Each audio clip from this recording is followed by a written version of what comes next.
know about the show because I usually just be on Facebook.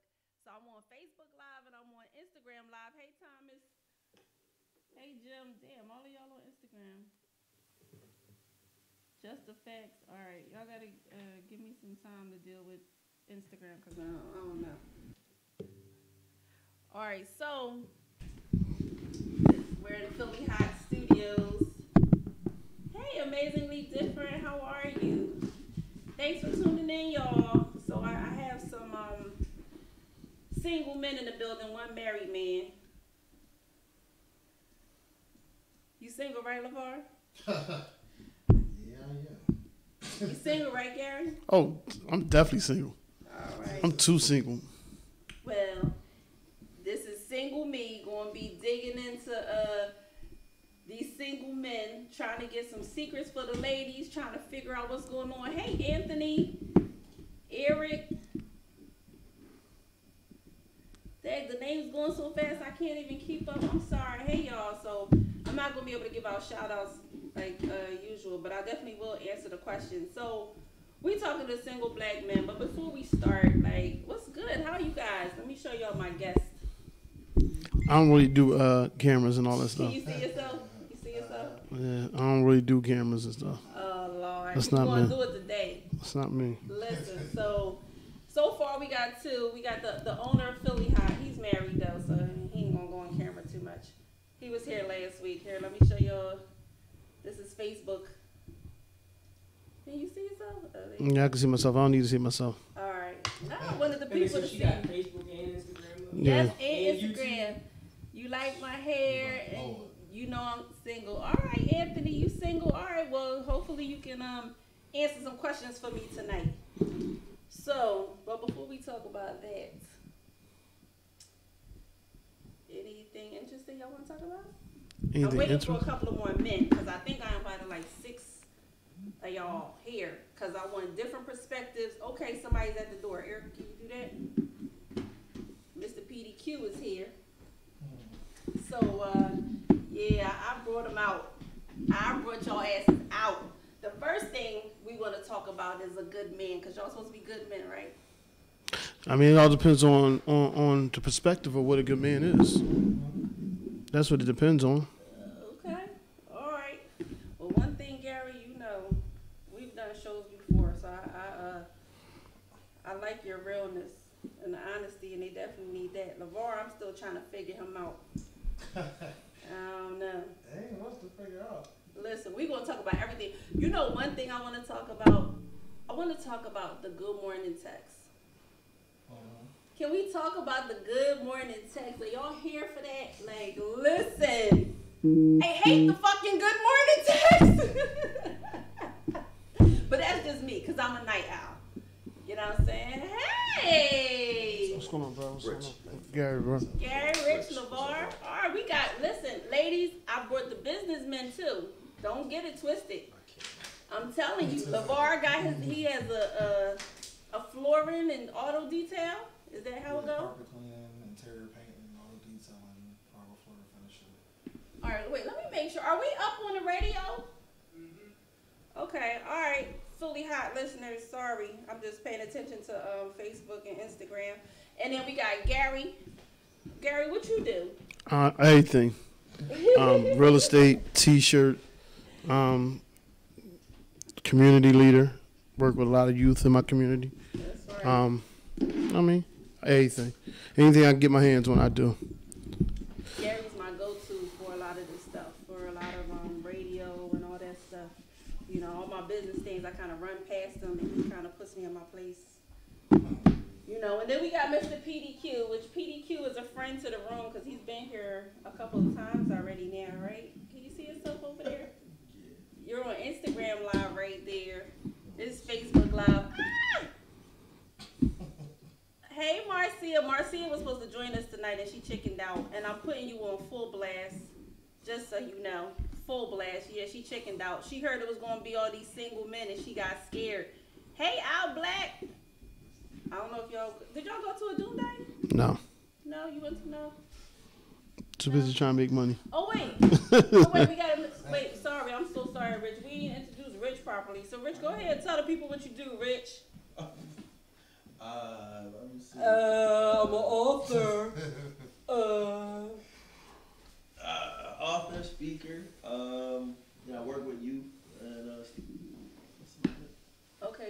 YouTube too, so I'm gonna need you to come. I gotta go more too. Yeah, I need you on camera. We on everything. Yeah, hey Taurus, you glad I'm back on? I did take your advice, so I am here. Yes, radio is on, Marcia. Okay, good. I appreciate you. So yeah, now I can bring everybody back this way.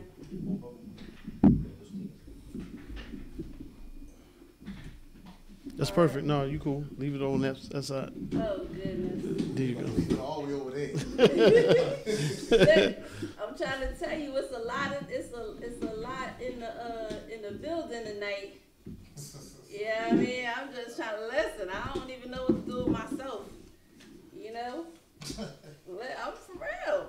You know, there's a married, there's a married guy in the corner, but we ain't gonna pay him no attention.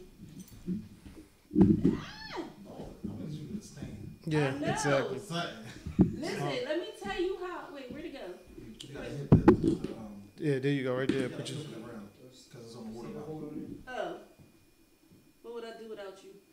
Because I damn sure was like, wait, what happened? Like, my fingers is out the way. Alright, this is my first time up on Instagram Live, too. You do Instagram Live, right? Why are you so far? Everybody can't see. That's the three grown men. I'm not sitting in between them. Yes. We we all close up and everything. No, we ain't doing that. Yo, ain't that how y'all use the bathroom? No. It's really not. Hey, Louis. Hey, Tracy. Long time no talk. Lex, hope all is well. All is well. Hey, Luke. Damn, everybody showed up tonight. So, listen. Tonight's show, and I know I don't know if I did a good job effectively communicating to my guests, but it's a Q&A session. Yeah, it's a Q&A for the single men here. Come on, Lex. Trump is on in Singapore. Whatever. Type it on there and put whatever it's supposed to be on my social media. You know, everybody be always waiting for me to talk trash. All right, so let's see. So we up on Philly Hot Radio. If y'all want to tune in to, can I pass this off to Eric? Can you Yeah. finish your thing? Your Philly Hot Radio? Because you know I'm bad at multitasking now. I've been taking CBD oil and shit, but it ain't right. I used to be really good at multitasking, and then I don't know. One day I just woke up and was like, "Fuck, I gotta focus on one shit at a time." Hey, Daryl. But let me see. That's not cool. Gotta show love to the married guys, Lex. No. Alright.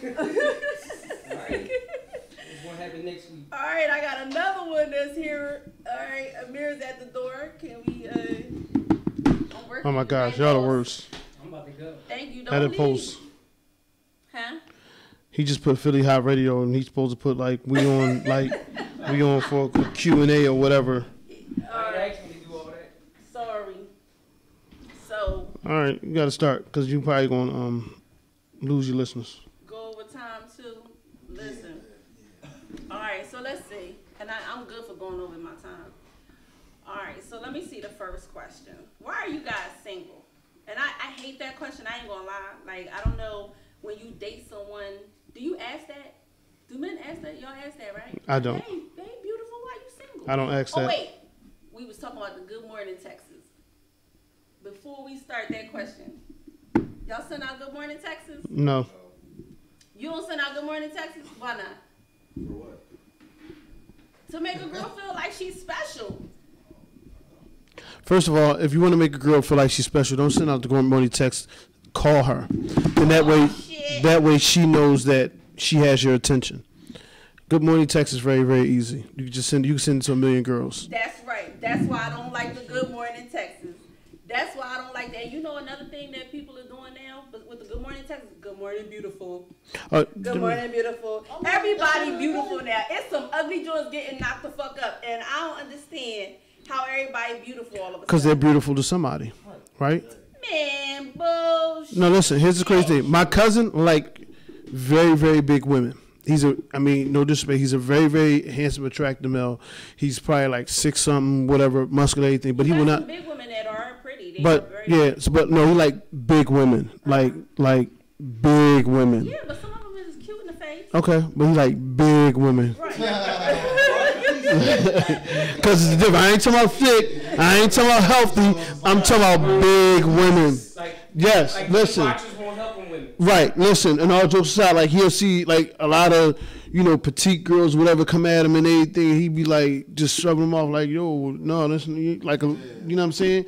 So everybody got their preferences basically. So anybody can be, I mean, people probably think I'm ugly or any man on this panel is ugly. So it is what it is.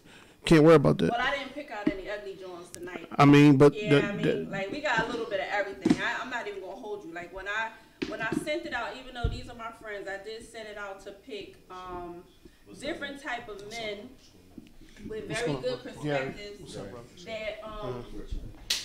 that I would consider, to be somewhat good men. I don't use that term, good men, but for what y'all use it for, I would consider them to be somewhat good men. Everybody has their flaws, but for the most part, they're doing something. They're all moving. They're all motivated.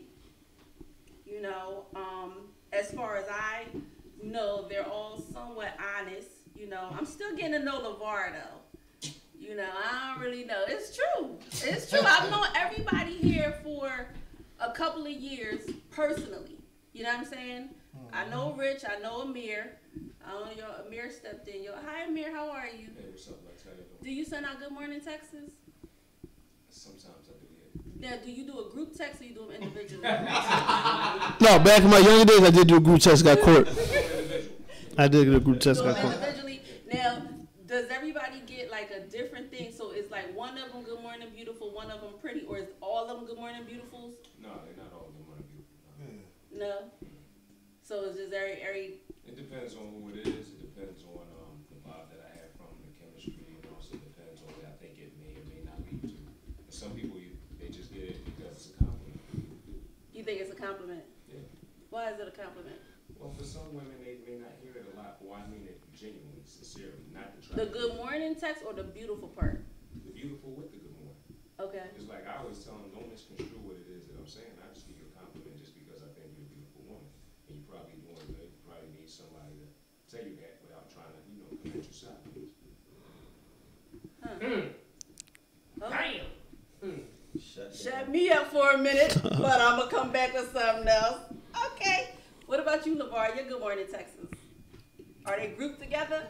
No, I mean, I don't really send out like Good Morning text like that. I mean, it might be like.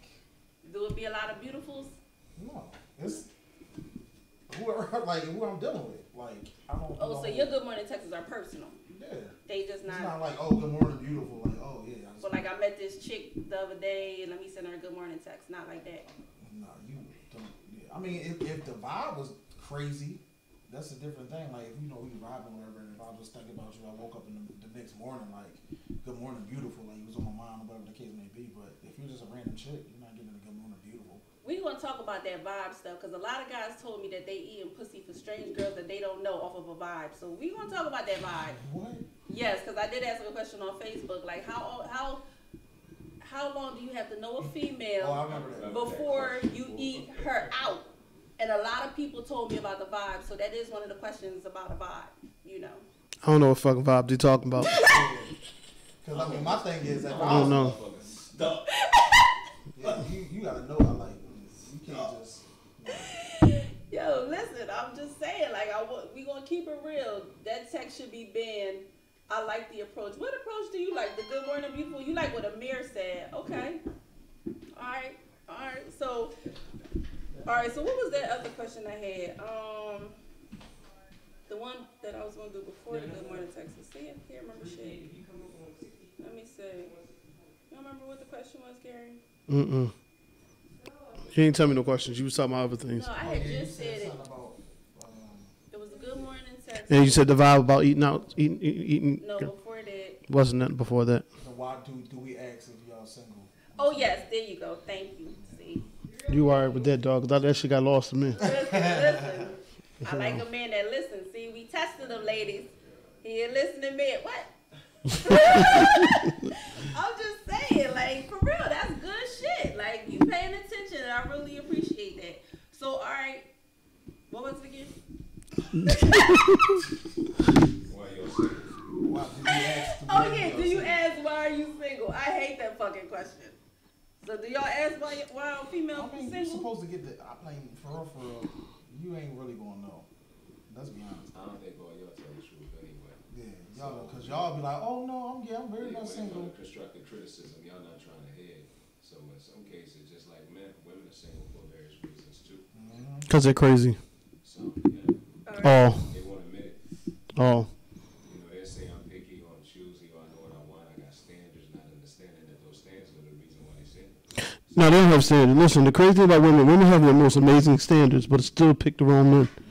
Yeah, or they say they know the game, but you know, you constantly getting played by different men. It's like, all right, well, I thought you knew the game. Amir is leaving me kind of speechless tonight. I don't really know. We don't have any ladies to actually defend themselves, so we would have just. We have you. You know. But I actually do know the game, and I don't get played. No, but what you can't. But his thing, when you, it's not about whether or not you get played. It's women in general.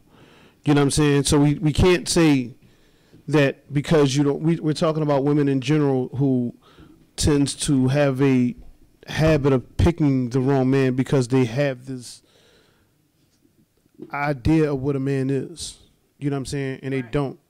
So a lot of women don't really understand what a true man is. Like I tell people all the time, the most amazing thing about a woman, she's very loyal to a nigga in jail, but won't be that loyal to a nigga in college.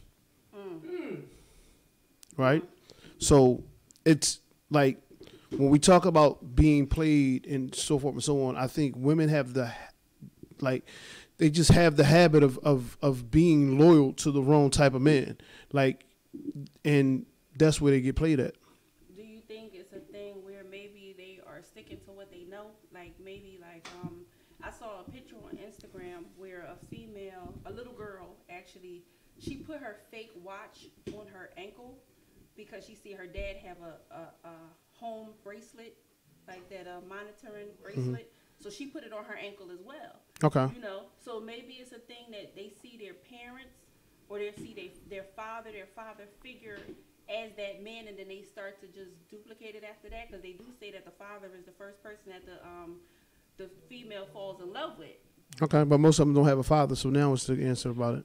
Well, then what they do after that is that the ones that the mom bring home, whoever the mom chooses. See, here's the thing. I'm gonna tell people plain and simple about this. I don't go for all the excuses, because if that's the case, I will be locked up in jail selling drugs and everything, because both my mom, my father, my uncles, and everything was major drug dealers throughout my whole entire life. So, and I'm not saying it to say that, but, you know, I thought we supposed to learn from people's mistakes and then want better for ourselves. And you know what I'm saying? So as a woman, if you see your mother not being treated right by men, you should want the total opposite. At least that's what I would think. That's true. Sorry, let me go to Facebook real quick. The Shia says, why do women always have to be crazy?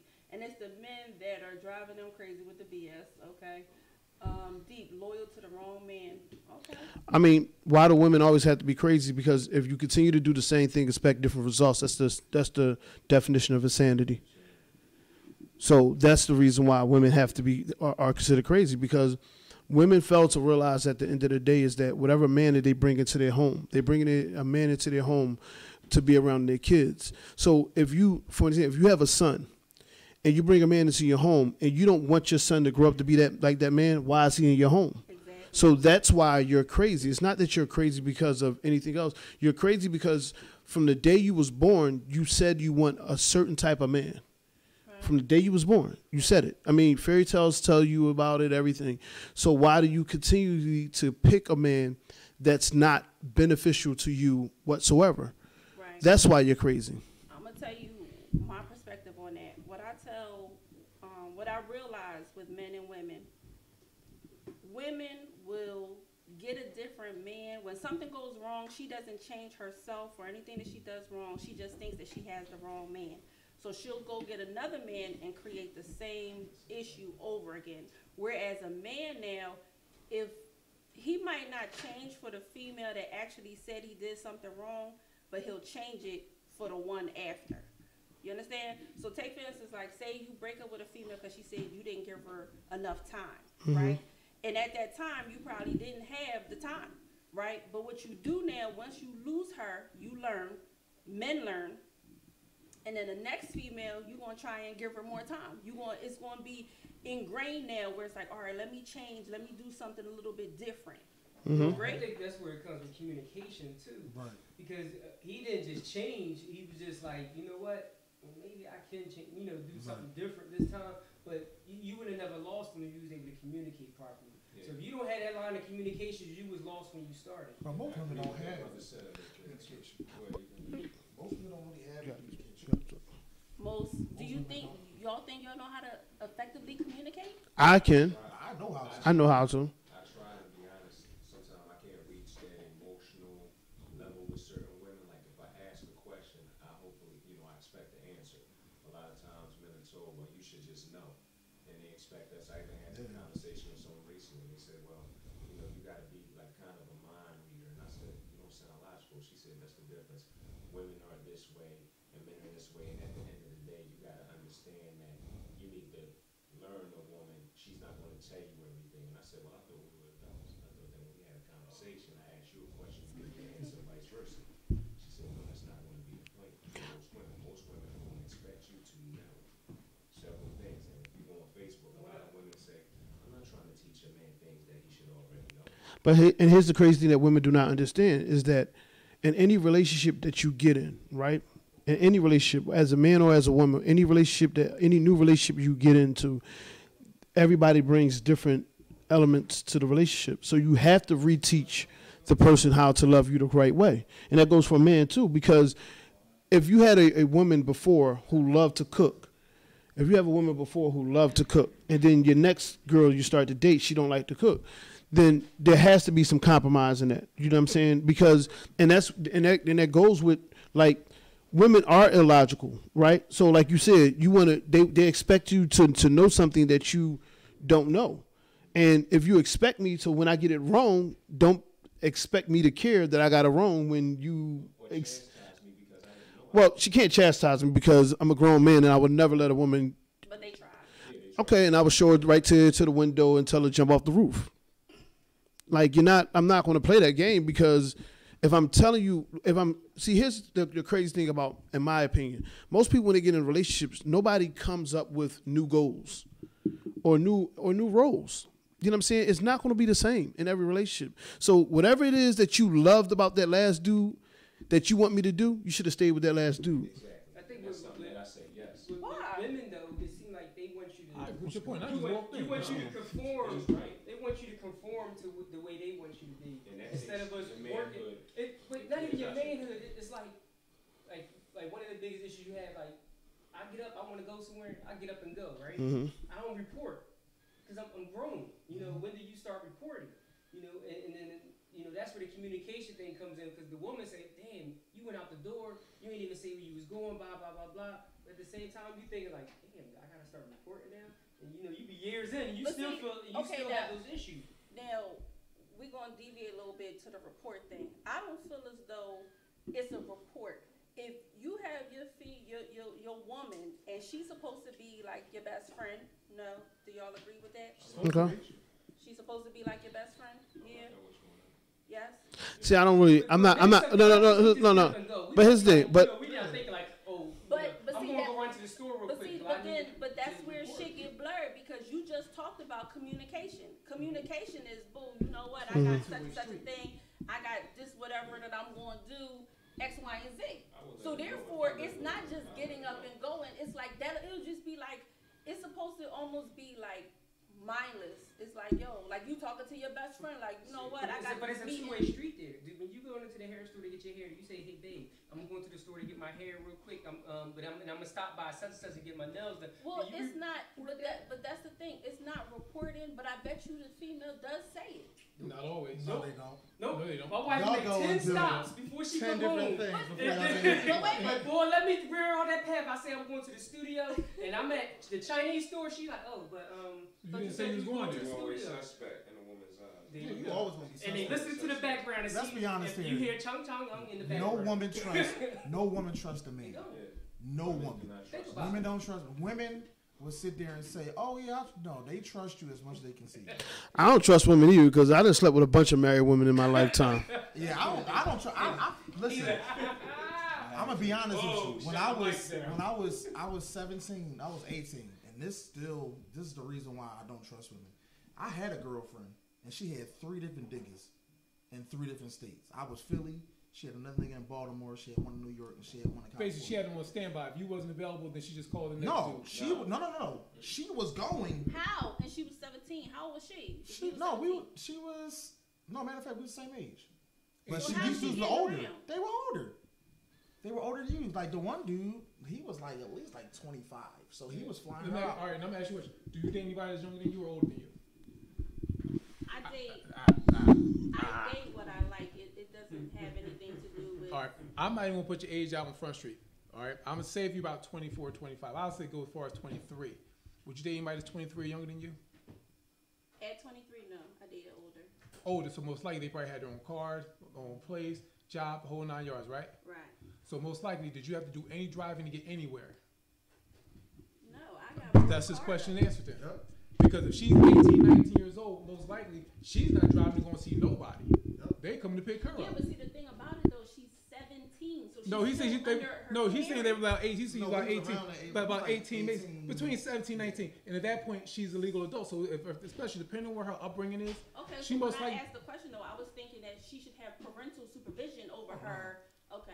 No, Nah, she, so no, if she's no, no. about 18, 19 years old, anytime that she want to get up and go, listen, I'm sitting at home. There's nobody here. Can you come pick me up? But what female actually thinks about that at that age? All right, you know what? Thoughts? What? It's a A lot. lot of them.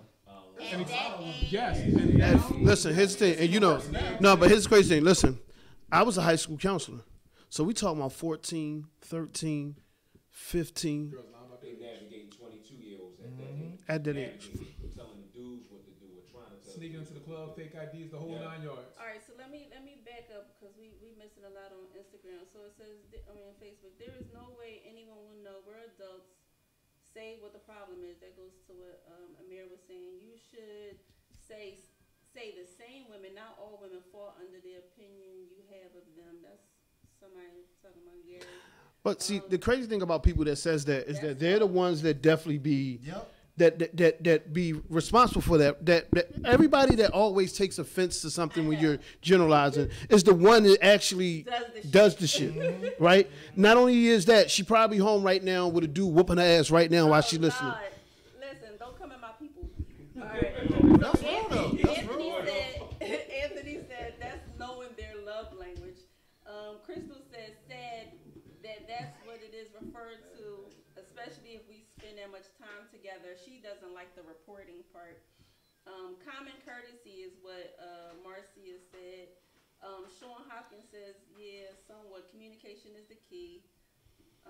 Crystal says, I trust you until you give me a reason not to. No, she don't. Dashia says, That I am can be at where Anything. You I'm can be like, going oh, I to went be to at. the market rather than going to Target. To sum it up, everybody knows what a trigger is, right? That's everyone didn't grow up like us. Okay. So Everybody knows what a trigger is, right? Yeah. You get in a previous relationship, all of a sudden something, whether it's good or bad, now it's pretty much still triggers inside of you. So now you get into this next relationship, they could do something, say something, you be watching television, all of a sudden it's gonna make you go back to a past I need relationship. this recorded. I hate that.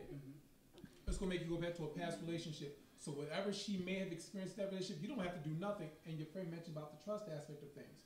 If somebody did something to her in a past relationship that made her feel some type of way, whatever you say, it could be a trigger. You're like, I don't trust this. Yep. I And don't it trust doesn't his even ass. have to be the man in the actual incident that he did. It doesn't have to be a session between her and anyone she's seeing. It could be reality TV. What was that last Okay. movie that Denzel did? Man, what was the last movie? When he was the father, Yeah, he was the father. right? He was outside. Right. Fences. So, Fences. So me and my wife had a debate about that because she only saw the fact that he cheated on her. And I said, hey, listen to his whole storyline. He greeted her every day. He treated her like the queen of his household. But he said, I wasn't happy here. I wasn't happy for years, but you know what? I'm gonna take care of home and be. And you weren't happy either.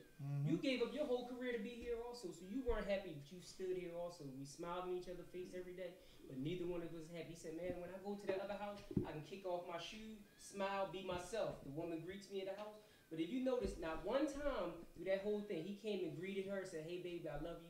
Did she ever give it back? Not one time through that whole movie. And I that's said, how pay most women attention to be, the too. movie. Yeah. I said, don't look at just the fact that he cheated. Because when you get in a movie and the women see a man cheat, that's all they focus on. He Yep. cheated on her. Yep. That was it. But you the whole storyline behind it.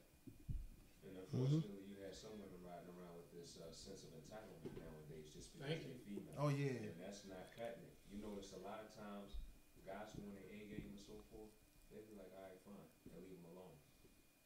I do that very easily. That sense of entitlement is I do that very easily. work hard, and you know the type of woman you want to be with. I'm like Drake. Like, okay, I ain't coming in. my spot. Now women just think, no, you're supposed to treat me that way because I'm a woman. Yeah. You be like, You don't No, think no, that's right? no. But what he's saying, no, what he's saying is this: women. And sorry about this. No, I'm about to say this. Women have this idea that they're supposed to be treated like women were treated in the past, right? And what I mean by that is that the men in the past paid all the bills and all these different things. But okay, now listen to this. We live in a world now where it takes a two-parent household to basically even survive in any situation. Because back then, our parents, you can go from straight from out of high school and into the factories and make enough money to live a middle class life. Now, even you go to college, which I graduated college and everything. You still need a two-parent household because now kids have cell phones. You have cable, but I'm just saying you have cable, you have internet, you have all these other expenses that our parents didn't have. Everything that you listed are things that actually are breaking down the family structure, but okay. But see, here's the thing. It's breaking down the family structure, but it's also the reason why the world is still moving, right? Technology is. Don't need it. The Well, parents- they don't need it, but eventually they need it, right? So eventually eventually it becomes a bill. They don't need it when they're very young, but eventually it becomes a bill, right? So what we're talking about now is that we live in a world now where a two-parent household is the norm. It's no longer the man goes to work, comes home, takes care of all the bills, and the women want the men to still have the same role, but then they don't want the same roles because women back in the day was very submissive. Their job was just to cook, clean, do the laundry room, and shut the fuck up. That was their job. That's why, and I'm no disrespect to the women. That's why when you seen what was the show with Ed Norton? What did he tell her every time I'm gonna send you to the moon? Remember that show? Because women back then were taught to be submissive. So if women want times not to change, then don't change then. So then that means when I come home, I better have food. That's what I'm saying to you. I better have food on the table. You can't have it both ways. You can't, right. All the kids better be fed, clean. And the man back in the day never had to come home and deal with the kids. And I wash his clothes, and I cook. Yes, I keep it just like back in the day. Right. There you go. So where we at with this? Because it seems like we're all over the place. We are. Not structured at all. So I'm just trying to figure out where we at. That's why I've been quiet as hell. Like, what's the structure of this conversation and where we going? Because I feel like we're doing a lot of Talking. who didn't do and who don't do and we don't do. And I think that's one of the biggest breakdowns in the communication between the black man and the black woman. We never sit and listen and talk to each other. We talk at each other. And it's just like, this is the situation. You got five intelligent black men. 6 of us up there. I got you over there, bro. Listen, he tried to come at me because there wasn't no structure. No. He don't even know that. That's not my point. I just know how. I just. Never the woman breaking it. Man, see, back to what he's saying, the my conversation point has is- deviated from whatever the main point that we were Right, trying to and I know establish. how my thought process works, right? So if I'm going to engage in a conversation from an intellectual perspective, and it seems this is supposed to be an intellectual type conversation, then we have to have some type of structure to get all points or everybody's viewpoint in it, because we all not going to see things the same. We all going to see some of the things the same. You got 5 black men up here. A lot of our views, we going to have some commonalities and some we're not. Right. You know what I'm saying? So what's the structure of the conversation and the questions that's asked, and then we can really converse in a conversation that's going to have levels. Okay, it did deviate a lot, but at the same time, I do believe that everything that was said was needed, and it was profound. You know, for some people that are listening that really don't know. So I think that even though we deviating away from the original question, it's still touching on topics that people need. you know, and you know, because they are talking about it. But okay, let's No, I'm not saying that they not. I think that know, but things that were said that was dope. But what I'm saying to you is, if we structure this conversation, you get all pieces and points of comments from everybody at the table. Okay. That we can really give people substance to walk away from. All right. So let me touch on something that you said. Right. One thing that I feel like, what I've noticed that I think in the black community is that because being Jamaican, right, I have a different type of culture. You know, our culture, we did things, we were raised a certain way. So I was raised that old school way that I take care of my man, I take care of the household, I take care of the kids. It's automatic. You know, black Americans, I believe that because of the breakdown in the culture, everyone is kind of all over the place. You know, and I find that it's really difficult for me when I date an American because I don't know where his guidelines are. I don't know where his morals are. I don't know what his beliefs or his traditions. I don't, you know what I'm saying? It's like everybody is different. It's like, did he have a father? Did he not have a father? Did he grow in the church? Did he not go in the church? You know what I'm saying? Like, it's just all over the place, right? But me as a female, I have a standard. How I pick my man, I have a standard. Right, and therefore I think that if you pick your standard, then you can see where you can gauge everything after that. I think a lot of times with the females, and this goes back to something that Gary said, is that females don't have a standard. A lot of times I believe that it's like a low, I want to say low self-esteem, because when you accept anything from anyone, and sometimes it's like, you know, I don't know, people follow me, you know that it's how you talk. Like, I hate a guy to come at me and be like, hey. What the fuck is a hey? Who is hey? Like, you don't text me, hey. You know what I'm saying? Yo, I don't answer the yo either. You know what I'm saying? So it's just a standard that you're supposed to pick. And I think that a lot of people can find better men or pick better men or date better if they raise their standard or they have a certain standard that they won't fall below. But for some reason, women are so scared. Like, once they get to a certain age, and I guess like the whole biological clock starts ticking, it's like they just pick anything, like the low-hanging fruit. It's like, as long as you say, hey, what's up or whatever, then she is willing to accept anything. And that goes back to where you say, like, the type of men that she picks and the loyalty and stuff like that. And I'm just summing up everything that we kind of talked about. I think that you said something about the female being loyal to the guy that's in jail, as opposed to the guy that's in college.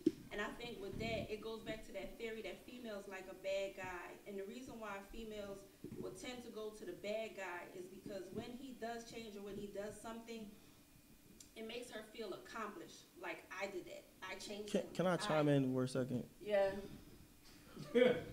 Listen.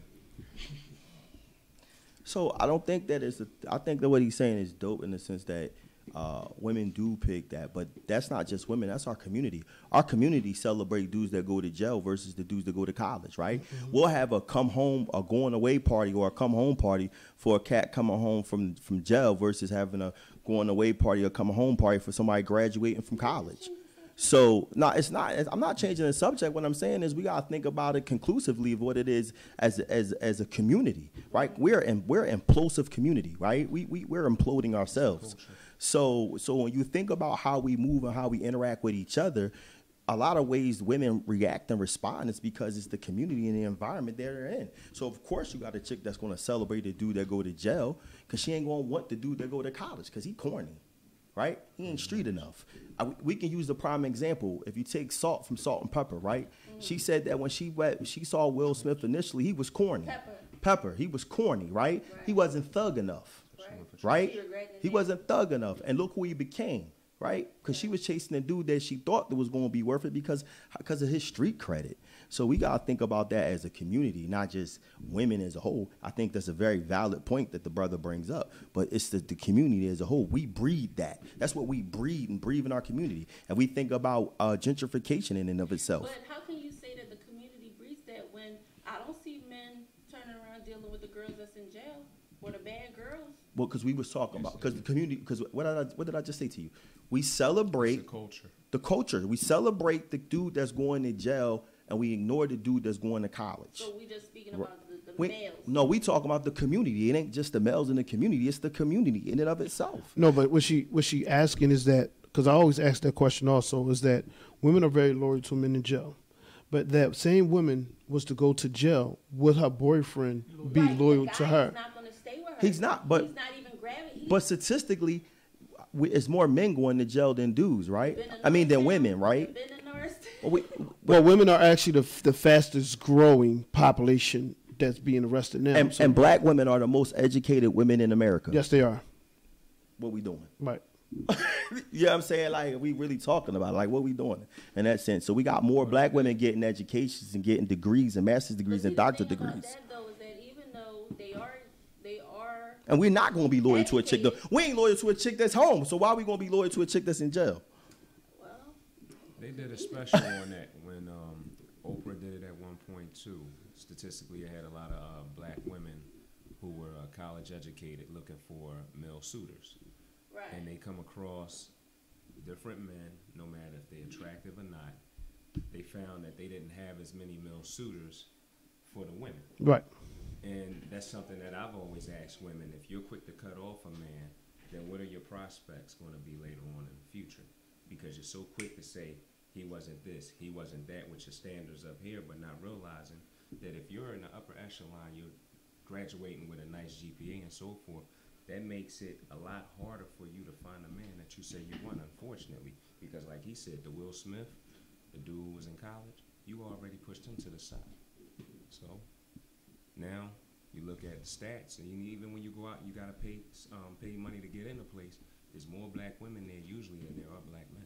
And then when you think about, when we talk about the tax bracket change, right? You got more black women that's in a higher tax bracket than we are. You know what I'm saying? So I mean, then when you think about it from that perspective, then their opportunity to dig in the pool of black men, it shrinks, right? Because you know what I mean, they've jumped that pool of where we are and where they're going. You know what I'm saying? And our fight is a total different fight from when it comes to that. When we talk about economic empowerment, you know what I'm saying, employment opportunities, entrepreneurship, the whole nine. Do you believe that it was purposely made to be that way as far as the system? Oh yeah. Exactly. That's why I think it's imperative that as black men we got to be more supportive of ourselves, of each other. We have to think more like entrepreneurs. Stop looking for them to give us and we go take it, right? And we build our own infrastructure. Without infrastructure, you can't have anything. And as black men, we have to build the infrastructure of our community. That's why I just mentioned the whole thing about gentrification. Help me understand how back in the 90s, in the late 80s, you couldn't walk around Richard Island projects if you ain't know nobody down there. Am I right? Mm-hmm. Right? But we go down there now. What the fuck is down there? Easy. And ain't nobody touching them. No. So how the fuck could, when it was just us, we was murdering, killing them, and taking each other out? They come take our shit because we can't take care of it, and then they walk around with their puppies and shit, and nobody touches them. But the reason for that being is that this is how they do that. By once they demolish Richard Island projects, they scatter them all over the city. So the people that are there are not actually originators per se for the most part. So those individuals that are there now are not the ones that they feared. Would pray, right? So what they do, right, and they did the same thing at Blumberg's projects. So what happens is that what they do is once they break down the projects, what they do is they scatter them all different neighborhoods. So then now they're no longer a threat because now you're kind of like, you got to go into this new neighborhood and then recreate yourself. So the neighborhood in which they have now, they have people who are not, in their opinion, a threat. So now they can start gradually coming into the neighborhood. And I'm fully aware of that perspective. But what I'm saying to you, bro, is that it's still people that's down there that's still predators. It's North Philly, but we ain't touching them. Right? What I'm saying is, hold up. Let me hold your thought for a second, bro. What I'm saying to you is, why is it easy for us to prey on us, but we won't touch nobody else? That's my problem with it. Like let's take corrupt. Corrupt went on Instagram Live or Facebook Live or whatever, and told the Crips if they see Kanye, get him. But you ain't say nothing about that when the cops is beating these kids' asses and murdering them. Right. You ain't tell the Crips to go after the cops. Because you told them to go after another man that looks just like you because his opinion is different. Because here's the crazy thing too, because to Kanye, there's no, like, the power is in the Crips. To the cops, now you have a fight on your hands. It's like the bully almost. And I'm saying on that part. Now, when we go back to the gentrification part of it and everything, again, like the man said, is more or less because of two things. One, no matter what we want to believe, white life has always been held at a higher standard than black lives, right? And then not only that, what we have to understand is, like Dick Gregory once said, there's no such thing as black on black crime, right? Because what he basically saying is that who you think gonna kill black people other than black people because we're around each other, the same way with white people. So, you know, don't get it twisted because, like, and I'm not bigging this up in any means, but a lot of those Temple students that's still in North Philly, oh, they get their just due. They just waiting it out. You know what I'm saying? And what they do to those situations is that they don't publicize it. They keep it under wrap because if they start publicizing, it's going to mess it up. So they handle it. They sweep it under the rug, and then once they do that, it doesn't seem like things are being done to those individuals because they don't want to scare other people from coming in. Okay, let me stick a pin right there. Let me just try and catch up. Crystal said you're good at changing the subject. Oh, tell her I said thank you. Hey, Wayne said, what's up, Amir? Dimitri said, now he's on point, but I don't know who you're talking about, Dimitri. So let me give y'all the number to call up. So if anybody wants to call up, if you want to talk to any of the guys on the panel, let me show you the panel. We got Damon sneaked up in here, Gary, LeVar kind of quiet, Amir, and Mr. PDQ, who tried to sound me talk about we all over the place and then totally changed the subject on us to start talking about black power and all that stuff in the project. Anything about no black power. But anyway, so the number to call up is 484-477-6348. I don't even know where to go after all that. So I got a question for my fellas. So I just realized something probably like 2-3 years ago, right? When it comes to dealing with women, was that when you decide not to take the options from a woman, you end up winning in the end. Would you agree? No. Explain yourself when you say take the options. So what I say is this: if from the rip, if I meet this chick, right, and I'm telling her what's my situation, who I am, what I'm about, where I stand, and what I want and don't want, right? You give her options to choose. Which is my point. So I didn't take her options from her, right? Which in most chances, most men aren't going to tell her and be honest with her from the gate, right?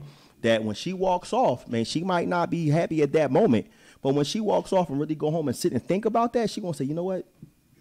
I'm fucking with him.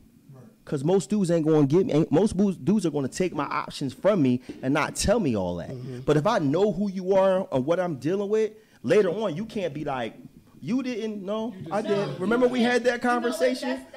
I'm glad you brought that up because see, here's the thing, right? And I actually had a question. The phone number to call up.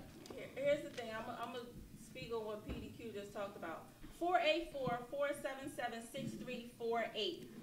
So here's the thing with that. Let me digest it real quick. It's like women don't know what they want. Facts. That's not it. It's like that's straight honest facts. We telling you off our experiences. No, I'm gonna show you how it gets confusing, right? A man will say, you know what? I don't want a relationship right now, right? But do relationship stuff. But do relationship shit. And that's where y'all mess up at. I swear to you, it's one of my questions. So my thing is like, what is she supposed to believe? Does she believe the conversation that you had in the beginning, or does she watch your actions? Because see, now wait, you know, a lot of people will listen to society, things on TV. Oh, actions speak louder than words. That's the way they kill themselves. But do you blame her? Because if you say, I don't, and see, one thing I can say, and I'm going to go back to like my very old partner, Hero. Hero used to say that women have coochie ego. You understand? Where they think their shot is that good. Oh, that's a fact. That's church. That's church. Huh? That's church. Right, that That's it's church. going to change you, right? So therefore, what happens is you say you don't want a relationship, and a lot of times she'll say, okay, and I'm going to tell you something. I'm going to tell you straight up that unless she is a whore, there is no female that can fuck you without getting some sort of Facts. attachment and Facts. feelings. Facts. She has to be a whore. But there's women who in say order they for can, her- though. Right, but see what she does is she cries in the background. She cries to her best friend. She'll cry to me. You understand? And that's why I'll go on Facebook and I will sit down and I will tell you like, yo, I will come at whores all the time because you turn around and you tell people that you free. You know, I'm free. Like, I forgot what they call it. Like, I don't know, some new shit that they talk about. They free, sexually free. That's what it is. They sexually free. But what happens is they act sexually free to y'all, and then they torn and fucked up emotionally in the background, right? Well, but here's the thing, though. I'm gonna tell you how y'all confuse them. See, back in the day, it used to be a fine line. Back in the day, old school way is that when you was a side piece, he treated you like a side piece. You didn't talk about your girlfriend to the side piece. You understand? You didn't take the side piece to where places you would take your chick. So the side piece was always in the ducky. She might get fucked in the car. You understand? Now y'all turn around, everybody get in the bed because you want to show off your bed or whatever. You know No, what but I'm saying? I have these arguments with my homies all the time. I said, first of all, if you fuck a girl more than 3 times, you're in a relationship. Period. It's period. And listen, this is the reason why. Listen, no, and the reason why I say that is because the reason why I say that is because after the 3rd time, you getting too comfortable with, like you said. Now you're laying up in bed. Now you're after sex, you're relaxing and you're spooning and you're doing all these different things, and then you probably done ate her out. So like now you're eating. So you know what I mean. Now you done ate her out. You done did all types. You done kissed her in the mouth. You done tongue kissed her. You done did all this shit. You done sucked the titty. You done did all that. No, you don't do none of that shit, dog. And I'm gonna tell you right now. That's true. You wasn't supposed to. You wasn't eat supposed the to- side piece out either. You can't do none of that. You can't you listen. If you just smashing a girl, all jokes aside, you should only hit her twice and then get rid of her. Period. Straight up. Know beforehand. Listen, but here's the thing. My ex always told me one thing, what you just said earlier. She said, never take the option away from me, right? So if you're telling her from day one that this is what it is, right, then she knows going into it. So when you disappear, whether she feels some type of now, but if your actions does different what your mouth is saying, Right. you're in a relationship. Because 9 out of 10, as men, we try to act that tough stuff too. And then here it is, a girl, you're like, yo, dog, she my whore or whatever. And then you call her up and she ain't there. Then you go to the movie, you see her with another nigga, now you mad. Then you texting her. Never been there. No, listen, and all jokes aside, I've never been there. But listen, I know niggas that are, right? I know niggas that sit up here right now to me. They'll tell me how she a smut. Oh, that bitch ain't nothing, this and that. And then be mad as shit that she ain't picking up the phone. Like, nigga, you... Because she's supposed to be his. That might, yeah, exactly. But listen, even in the aspect of control, there's feelings even in control. Because in order to have control over somebody, you have to have emotions and feelings about it. Now, let me Think about it. Listen, I mean, to have control over something, you have to have some type of feelings and emotion. Because Crystal said actions every time, fuck what he's saying. And then Marcia said, we definitely in a relationship. So she talk about if you have sex more than 3 times. You're in a relationship. Co-sign I'd be that. like, yo, I didn't know it was a relationship fuck quota. I didn't know that. But I'm gonna tell you, it's funny because I always say, well, see, I don't have casual sex, but I always say that you're supposed to have sex 3 times to really know. I mean, y'all know something that I don't. Y'all could drop names. Like, let's start dropping. Like, Because he was choking on the floor. I was like, I thought he was going to have listen, one thing, you can go ahead and you can pull my whole. Right, nobody's talking about it. You're bad, though. He I called. didn't call. He called. Nah, you called, and then he started laughing. He was choking. Listen, that all that. Like I told you, I'm not playing none of that bullshit.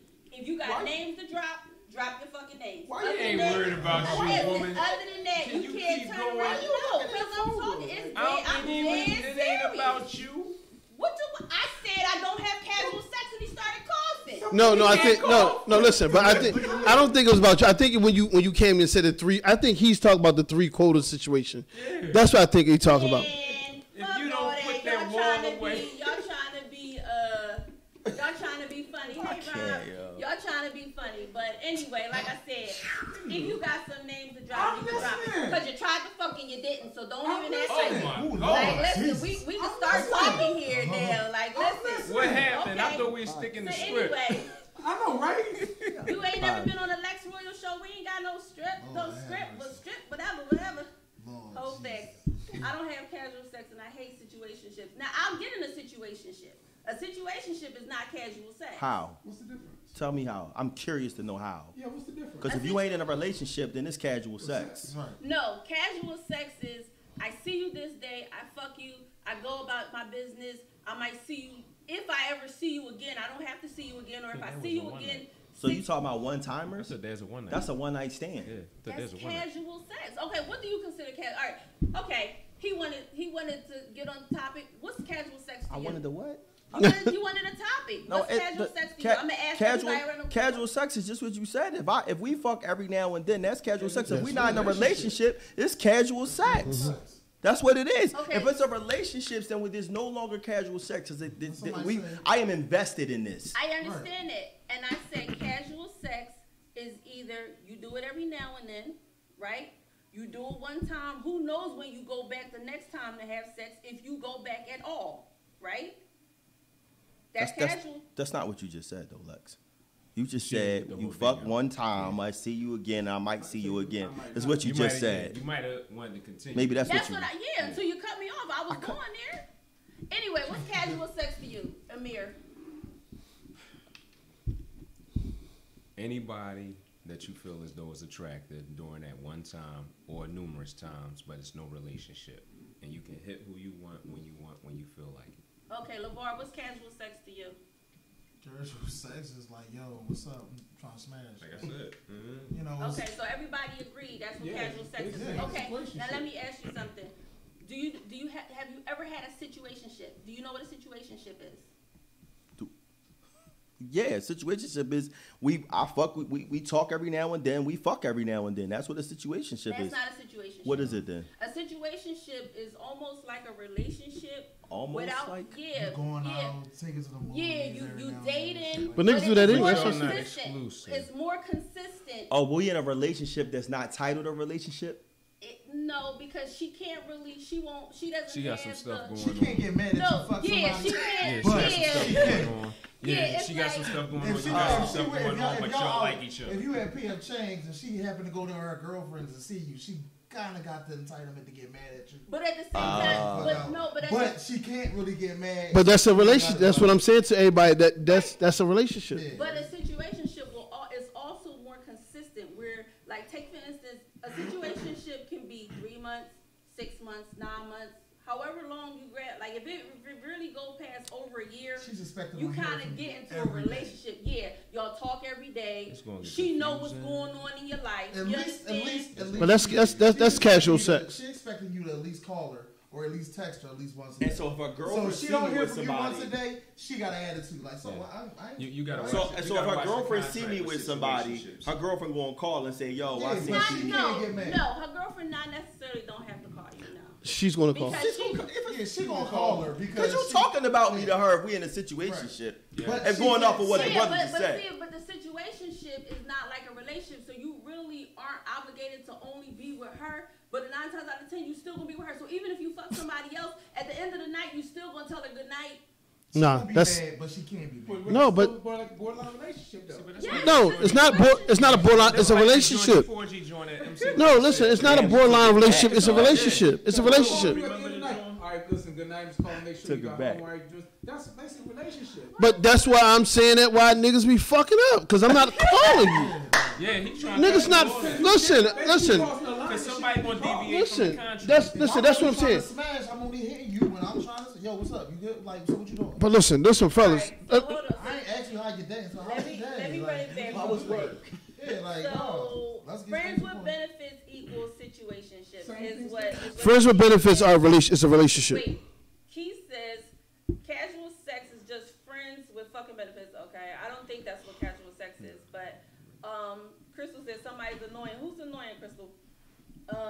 Rob said casual sex is frequent sex with no feelings or expectations. So everybody kind of have a different meaning for what. No, but here's what I'm saying to people, right? And hear me out to everybody. When you're having sex with a person multiple times, there are emotions that are involved, period. Especially when you're hitting that spot. Listen, but I'm right. Yeah, that's what I'm saying. But there are emotions that are going to be involved, period. So once the emotions get involved, it changes the relationship, dynamics of the relationship.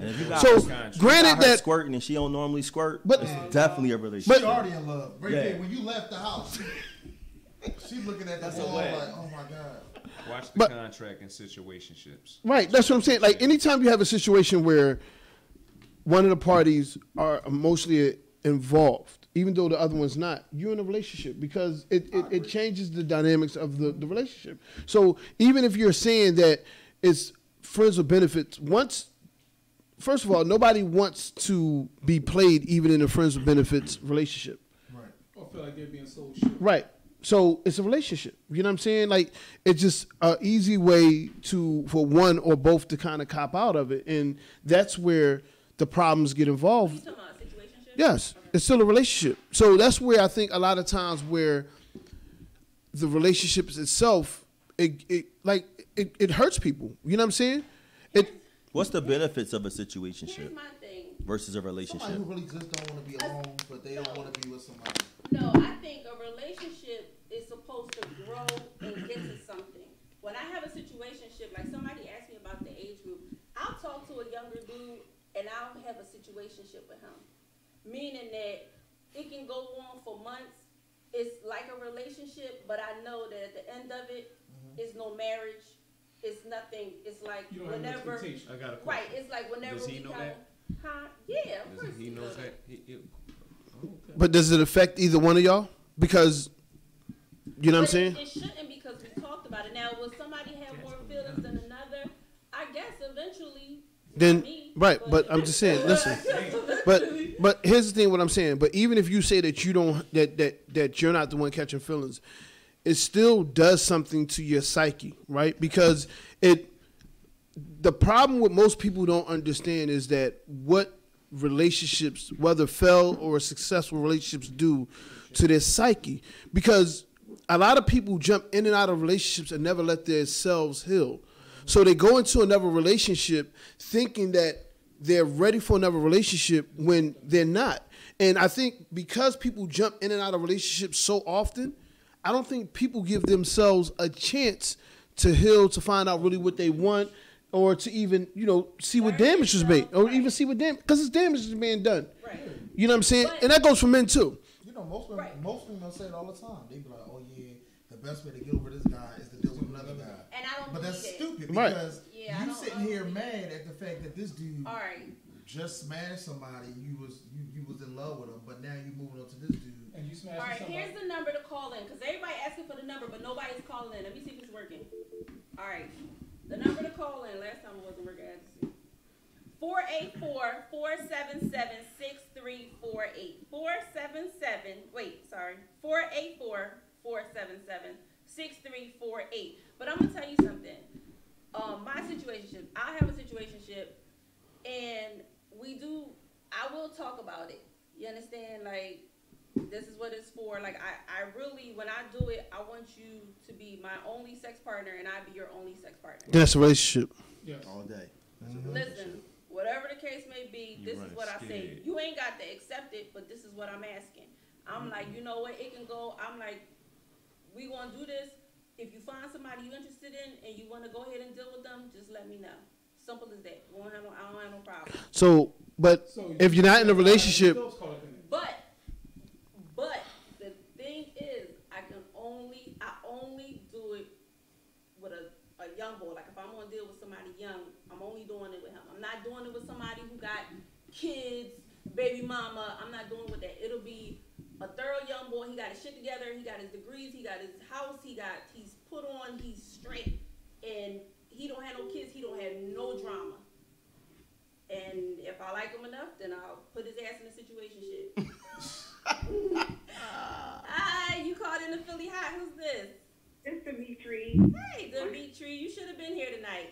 I know I had a board meeting tonight. It's all good. What's up? How are you? All right, so I'm going to give my take on situation. I call it relationships. They talk about relationships, and I'm too old for that.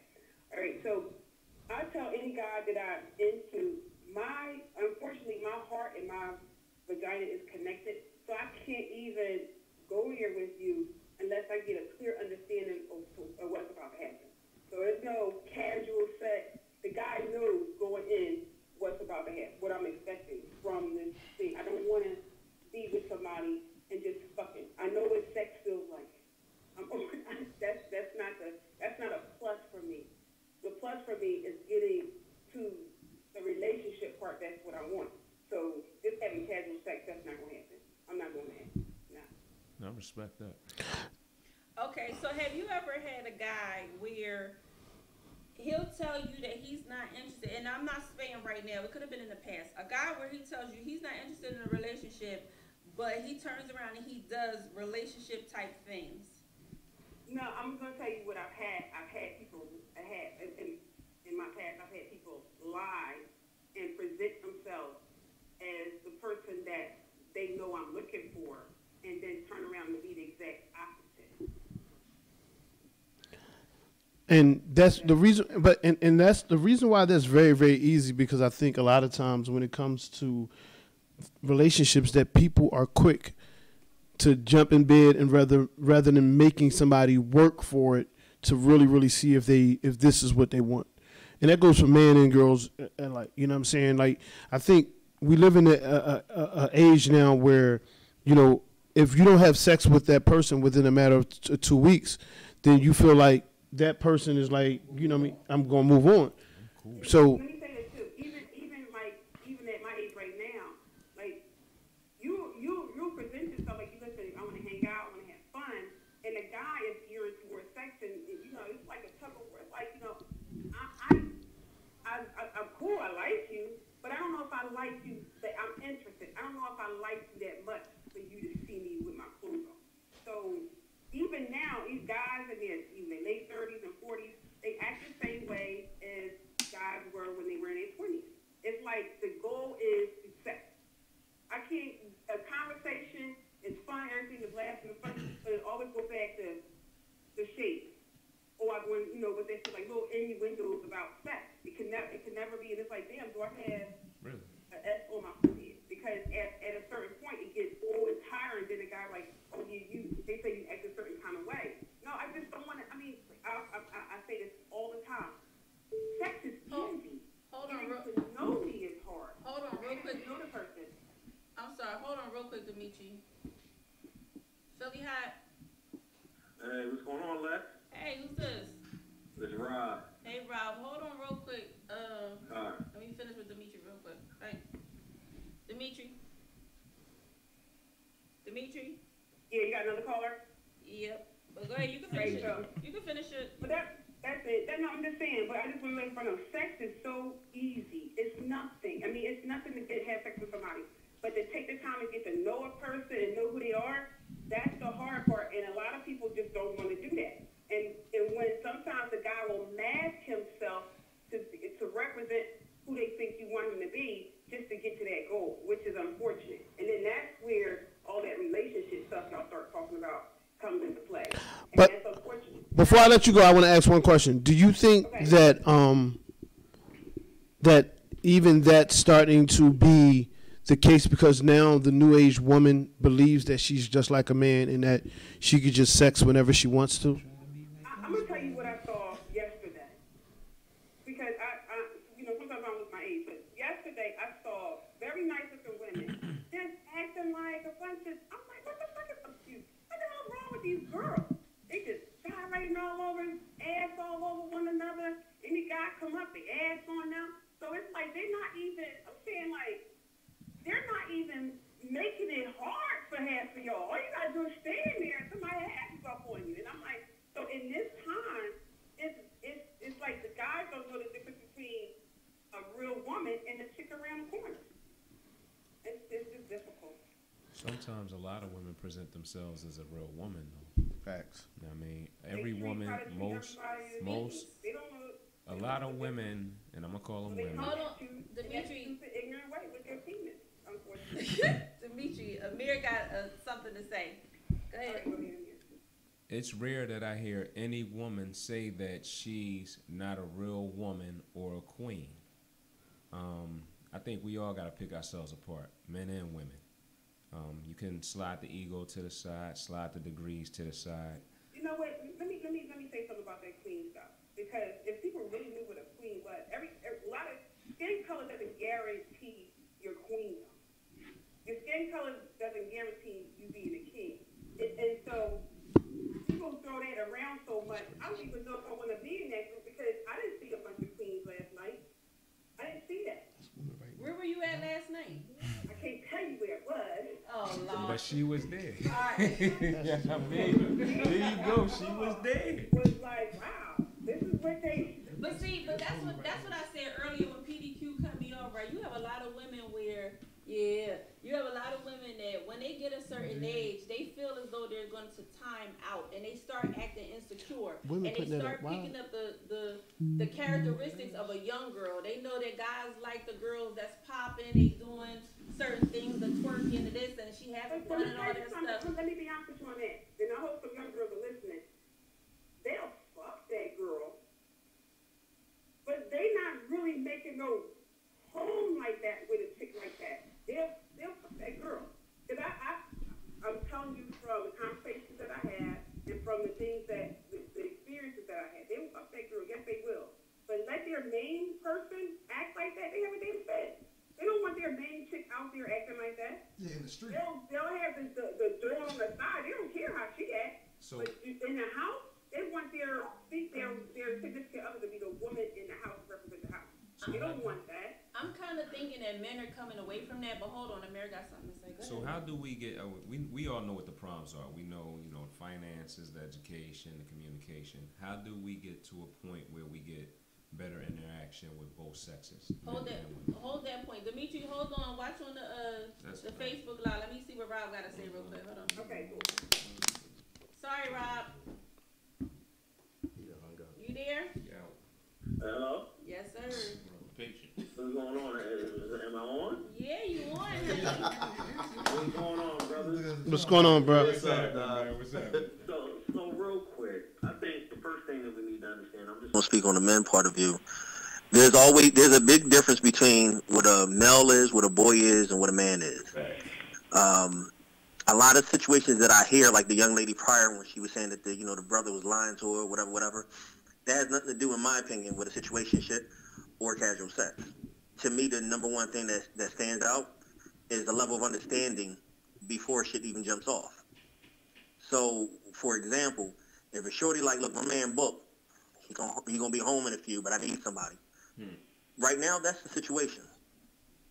And there's a clear understanding about what each person's role is. In my opinion, once that situationship changes or somebody catches feelings, it's no longer a situationship. You know what I mean? As far as casual sex is, that's just something that you do frequently with no feelings. One of those pop up once in a blue moon, let me get some, and that's it. Outside of that, if it's once, that's one night stand to me.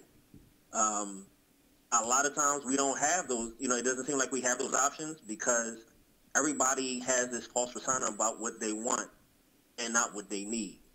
So if you don't know what you want or need, you're going to walk into, unknown circumstances on a regular basis.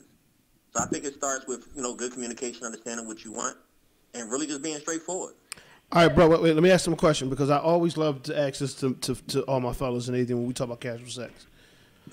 So, again, after you done hit it 3-4 times, right? Are you in a relationship once you take the condom off?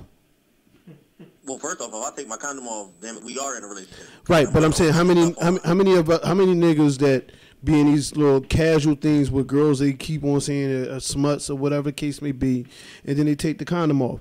Because if that's and I always tell my homies this too, because in my opinion, and just my opinion, a lot of niggas be fooling themselves when they keep on talking that, because once you take that condom off and then you having that baby by that joint you talking about, and a lot of niggas out there got babies by smuts. So you was in a relationship, it ain't no. That's what I'm saying. Like once you, in my opinion, I don't believe in casual sex. I mean, honestly, my brother, I feel like once you get to a point where you pulling the condom off, that's when your feelings get involved. Right. Exactly. You know what I'm saying? Because now you're taking a risk.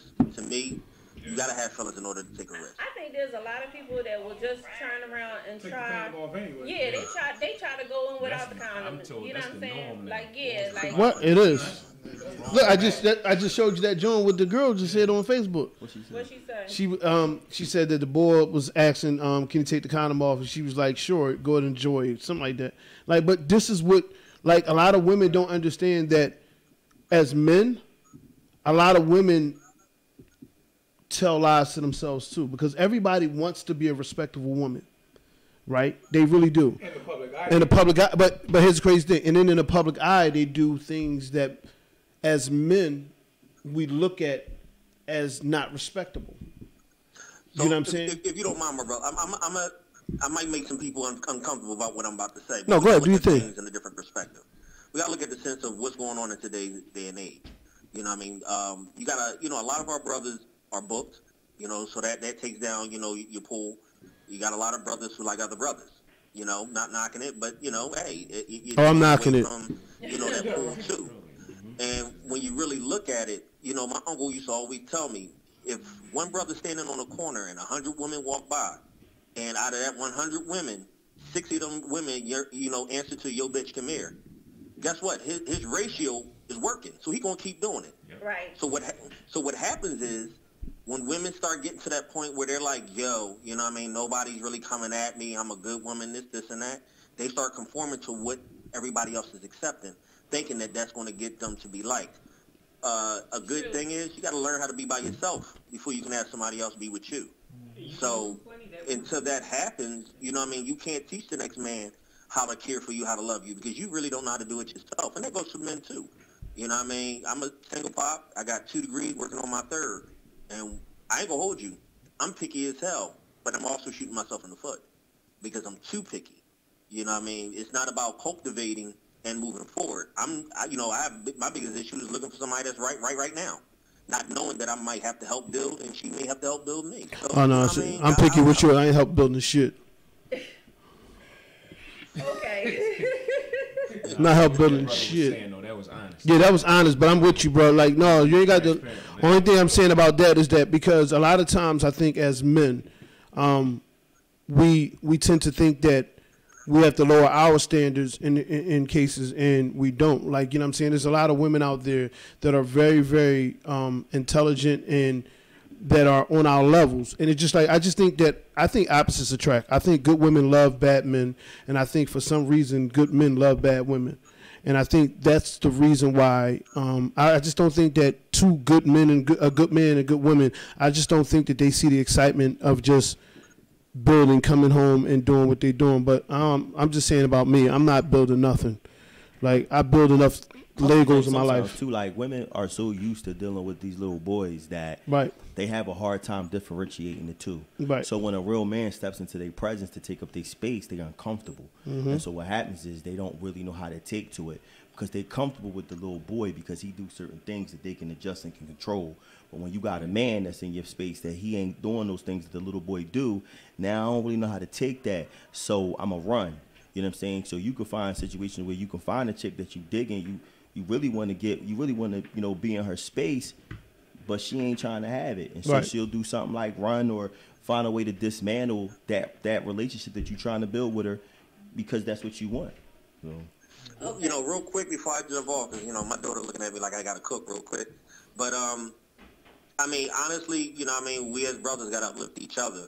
And sometimes we just got to hold each other accountable. You got a lot of good women out there that been done so wrong. They got this shield up to the point where they like, you know what, before you get me, I'm going to get you. And you got some brothers who do the same thing. We're kind of confused. And it's almost acceptable based off of what's on your TV shows and all these reality shows that being a side chick is what's happening right now. And guess what? Everybody's moving towards that because they think that's what's going to make them happy for the moment. And to me, that's a part of being in a situationship. Well, Michael Bateman spoke on that. Respect to all y'all brothers. Much love, Lex. And I'm stay tuned. All right, brother. All right. Now you were saying, good brother. Michael Baisden, I think it was like 2 years ago, he spoke on that. He asked a lot of women, would you want half a man, half of a good man, or do you think you're able to get a whole good man? Because they were saying that a lot of married men have their side women. Because back to the ratio, a lot of women weren't finding suitors. So women started then saying, well, you know what, if I get at least half of a decent man, I'm good. And So when you they're come, yeah, they're settling because in all honesty, I tell women a lot of times, are you truly single by choice or are you single based on the choices you have? A lot of people don't look at their actual tangible choices. They want to say I'm single by choice. But if you know what you want and you say, well, if I had that, I would be with them, then where are all these suitors at that you could be with? Okay. All right. Thank you, guys. We're going to run down some questions real quick. All right. These are questions that I have been asked. People ask them all the time on Facebook. I hate generic questions, but because it came up so much. So wait, let me see. Very true. Good girls like bad guys, vice versa. Real man is what? Okay, that's what I want to ask. I need a grown-ass man. Live too much life, yo. Real man, where he at though? Okay. That's the thing that's one of the things that I don't like. Like, I hate the term grown-ass man. I think if a man uses grown-ass man, he's not a man at all. By whose standards is defining what the hell a grown ass man is? That's what we about to ask. So what I want to know is, first I'm gonna go around and I want everybody to tell me what is a good man. Tell me if you are a good man and what a good man is. I'm gonna start with you, PDQ. What's a good man? Where you at though? Yeah, thank you. What's a good man? I think a good man is perspective, and my interpretation of a good man is one that has depth to his conversation, his approach, how he handles his business, how he interacts and treats a woman, doing the little nuances. Like if we go out, and I understand that you shouldn't be walking on the outside, you should walk on the inside, right? If I'm going to treat you like a lady, I'm going to open the door for you from the car to the event or wherever we're going. So I think it's some of that old school stuff that we've been taught as little boys, whether from your mom or from your pop or your uncles, or just the things that you've seen, or versus the things that you've learned in your growth, in this thing called adult life and becoming a man and transitioning from a boy. Okay, now is a real man and a good man the same thing? I guess the question would beg to differ is, what's a real man versus a fake man? You know what I'm saying? Like a man is a man for me. A good man carries the attributes I just described. I don't know how you truly define a real man. I think that's just something, an adjective that's just been thrown out there, and we start to use it a lot, and it's become the norm to be said. And I think it really been said more by women, and men started to say it. Right, it's not. It's right. It's not something that we started saying like, oh, yo, my man, he's a real man. Like it's just like. I'm dating a chick. They'll be like, yo, that's a real dude right there. Yeah, but I think it goes back to what you said. Yeah, but if I say if you ask most of the brothers on this panel, we say that's a real dude. It's not in the same concept of a real man. Okay. A real dude is like, yo, he's a thorough dude. I can vouch for his character, who he is, how he carries himself. Is he a man of his word? Right. Okay. That to me is a real dude. A real man is something that women have. I think women is the same thing as good men. So okay, Amir, good man. Good man. I think he has to be genuine. His intentions, the way he carries himself.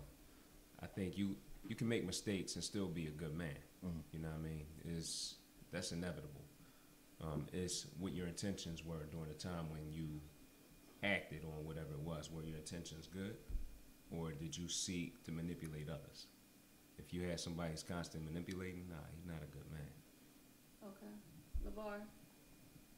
Well, my definition of a good man is basically, I feel like I was raised under a good man. Like my dad hustled his behind off, took care of my mom, took care of us as kids.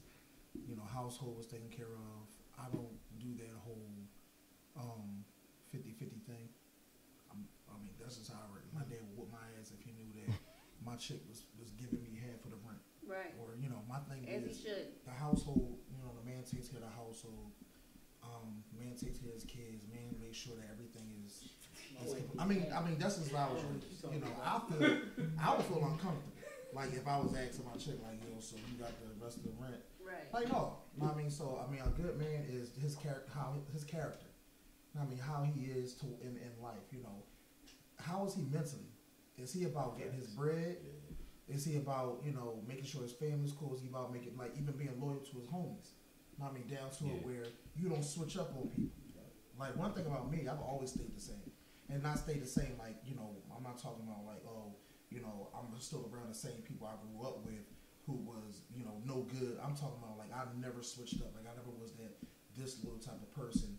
You know, I treat people the way I like to be treated. You know, so I don't go and I don't lie on people. I don't stab people in the back to get to another level, you know. So, I mean, a good man, like I said, is his character. What was he raised? But you got to realize, too, a lot of these dudes these days wasn't raised by men. You know, you got a lot of dudes out here that was raised by their mom. And they did a damn good job of raising these men. But at the end of the day, they still don't have the mentality of like a good man. Like what is like you said, like that's a real dude right here. Yeah. I mean, you know, he's the one that be like, dog, you wrong. Yep. I mean, you wrong for that. Like I've been the one that told many a dudes, like I'm like, he's like, man, I told that bitch, what do you call her a bitch for? I mean, and I understand, you know, women out here these days. This girl was on Facebook and she was saying something about the disrespect that's towards women. I said, well, you was just on Facebook saying something, I'm the realest bitch, you going up. And she was on, but my thing is, but you disrespect yourself and expect a man not to disrespect you? Right. We go by what we see. So if you shaking your ass on Instagram and Facebook, like majority of these women are these days, we gonna treat you as you are. We looking at you as a smut. Mm-hmm. So I mean, but like I said, again, what goes to a good man is character and how that man portrays him, how he takes care of his family, how he takes does everything, his whole livelihood. I mean, that describes a good man. All right, Gary. I think character is definitely one of the most important things. I think it also depends on. I think so many people get caught up about the roles of or what a man is supposed to be in roles in this day and age. I think as long as a couple comes together and come up with their goals and their plans and however the household needs to be taken care of, I think that it can work. And the reason why I say that is because a lot of times we look at men as being the providers now, but we living in an age now that, unlike me, because you know I'm a businessman, work and everything too, but you have some men are stay-home dads now. You know what I'm saying? That's not really coming from the black culture. It's right for that relationship, right? Because that's what we're talking about. We can shake, because here's the crazy thing about life. No, we sticking on with this. Here's the crazy thing about life, but as the role of a man now. Well, you have a world now where the male might not be making as much as the female, right? Because now we getting into this equality thing. So the roles of even the financial earner being the man has changed. Because let's say, for an example, if you are a man and you make good money, let's say you make $100,000 a year, but let's say your wife make $300,000 a year.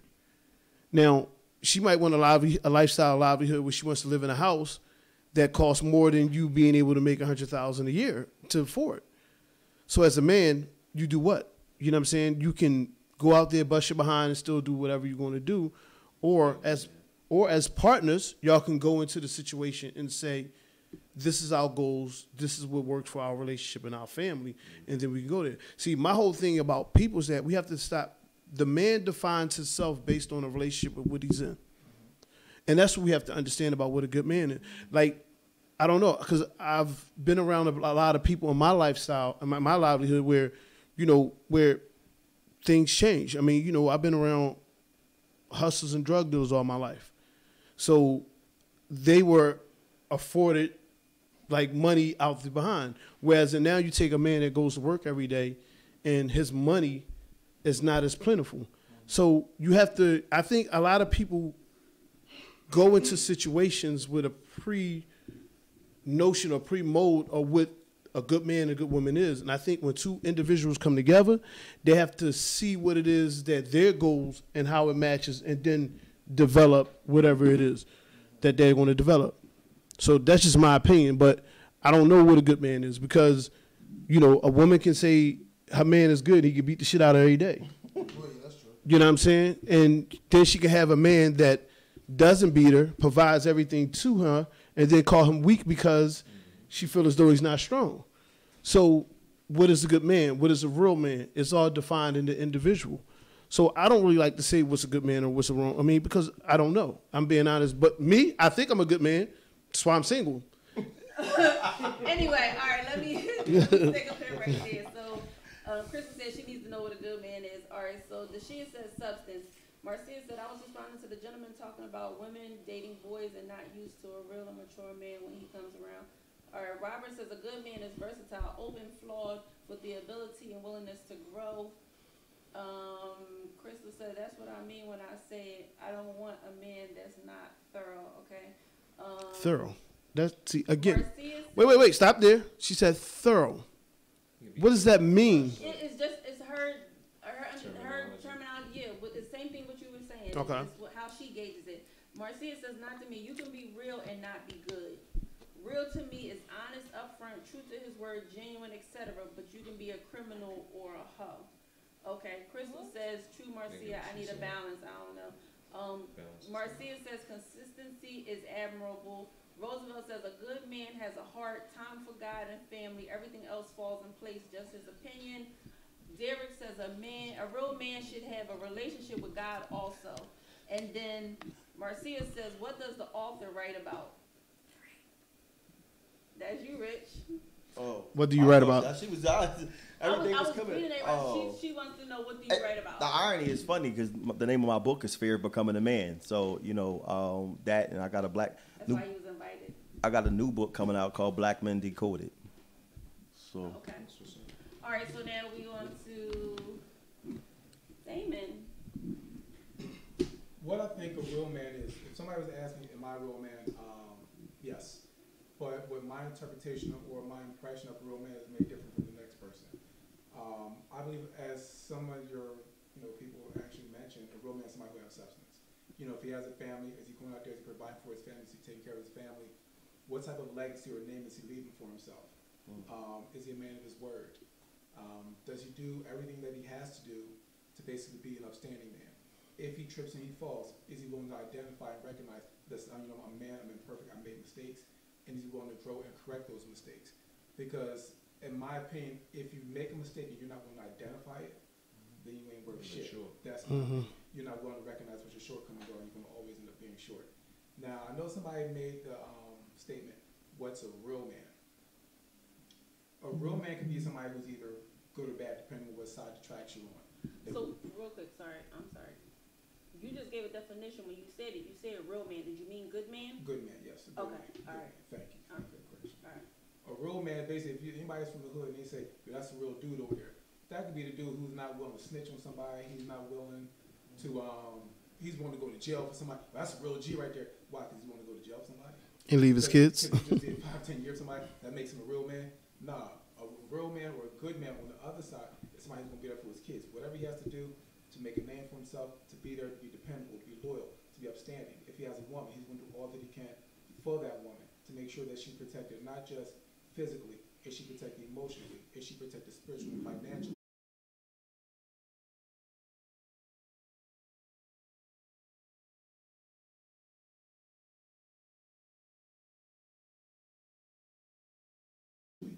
That's what a good man's going to do. You know what I'm saying? That's my opinion. That's what a good man is. So I got a question on a couple of those things, though. Real quick, come on, boss. Good man, real quick. I'm staying out of these. All right. but here's the quick question. But go ahead, before you go. The question revolves around, okay, so you can have this good man who's doing these things for his family, and then he meets a woman, and because he's more so obligated to his family, that woman may classify him as not a good man because he doesn't place her on a priority list. How do you? What you mean family? Family, you mean in Kids. Kids, or you mean his mother, sisters? Mother, sister, cousins, brothers? No, mother, sister, father, his children. Immediate. He's doing for himself, his household, his family. He then meets a woman. They're not exclusive. and she doesn't consider him to be a good man because he doesn't put her up here. If she's not in a relationship with that man, then that's her opinion. Those are her feelings, and she's entitled to her feelings. But at the end of the day, as you just said, it's not a relationship there, and they're not exclusive. So what do I owe you at that point? I mean, I'm not going to dog you out. I'm not going to call you a bitch. Right. I'm still going to treat you right. I'm still going to treat you the way you're supposed to be treated. But at the same time, you don't have no entitlements. Right. You're not exclusively in my life. So where do you think you're supposed to follow on my list of priorities? So here's my question. Out of all of us sitting here at this table, what's the 5 universal laws of being a man that we could all agree upon? That's like non-negotiable. Did he just take over my fucking show? No, I'm just saying because I feel like all of our opinions were somewhat the same, but we had different perspectives.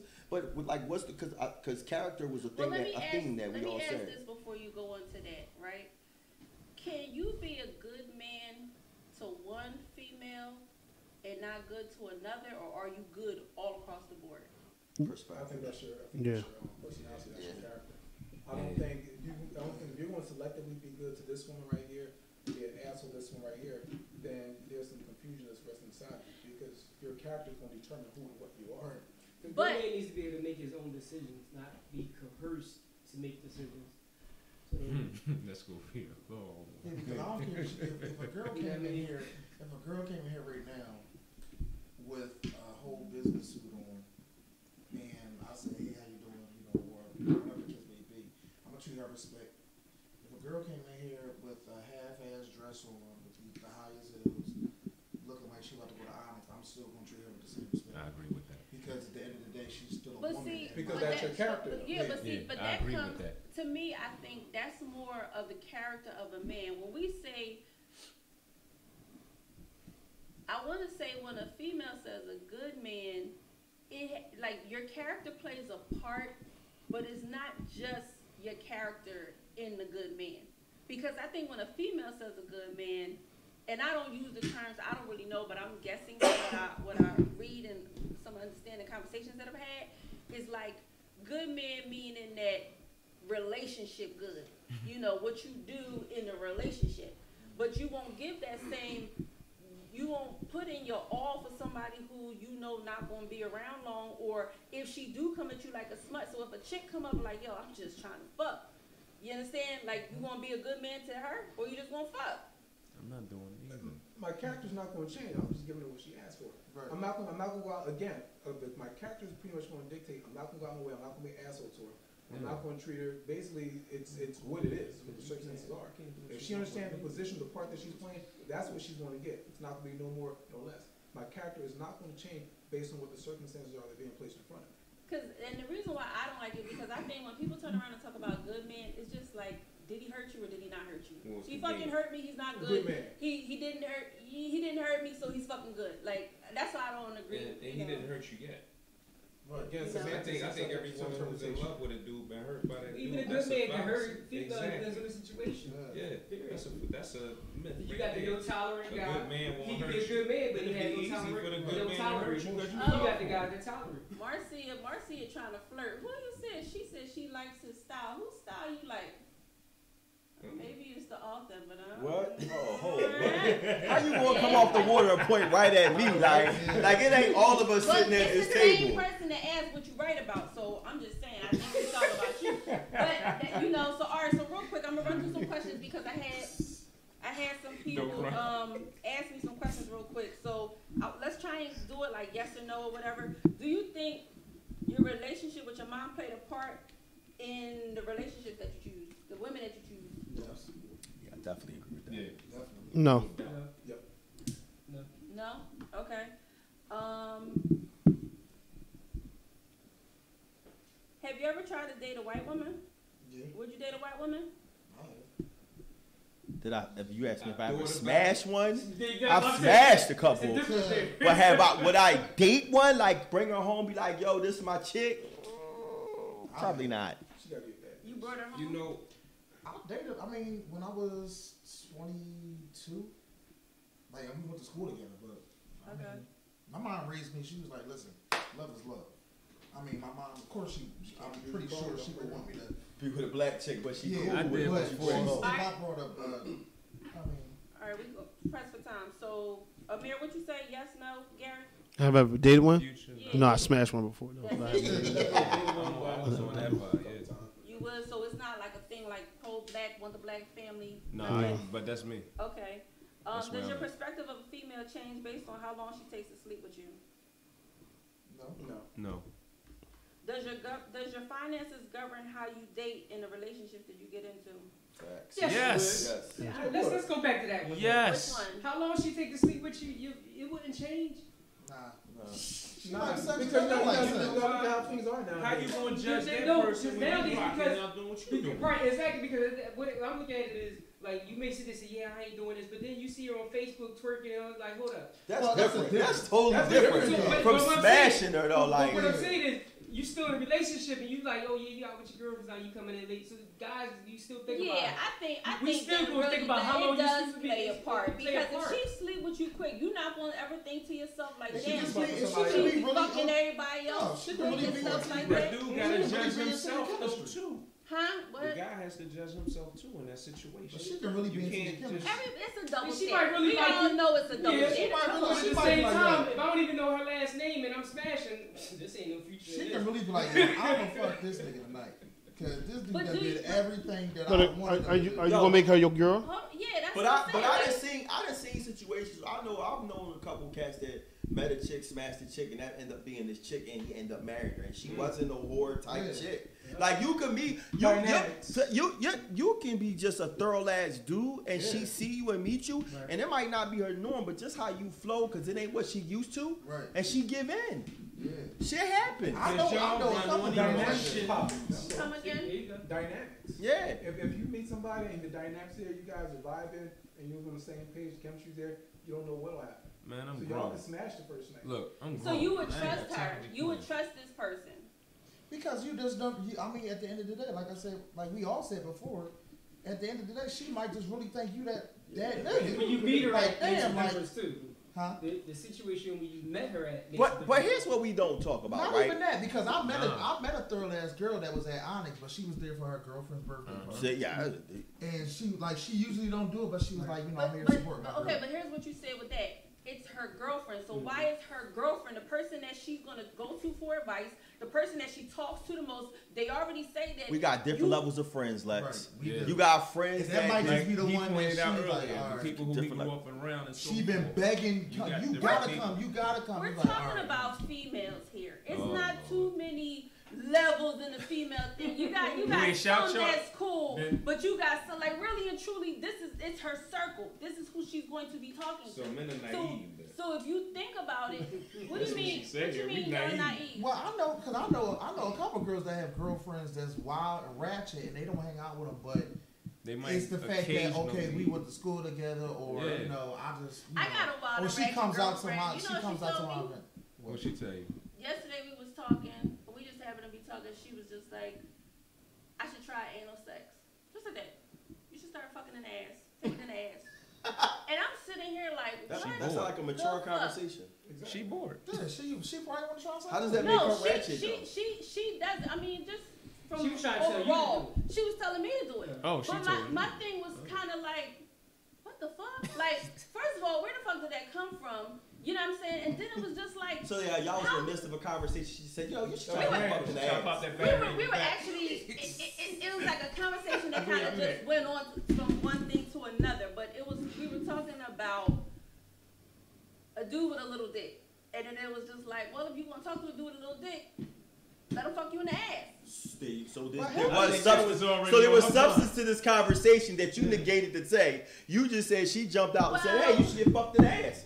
That's what you just told Yeah, me. but see, here's the thing though, right? It was like, You getting off the Wait, man. Wait, real quick. Yeah. No, real quick. I'm gonna tell you, right? But what happened is, just because we were talking about that, it wasn't like he was my dude or anything. It was like we were just talking about a guy. So then it turned into fucking in the ass. So to me personally, I think fucking in the ass is a little bit intimate. No? Mm-hmm. You talking to the table full of men and shit, like. Huh?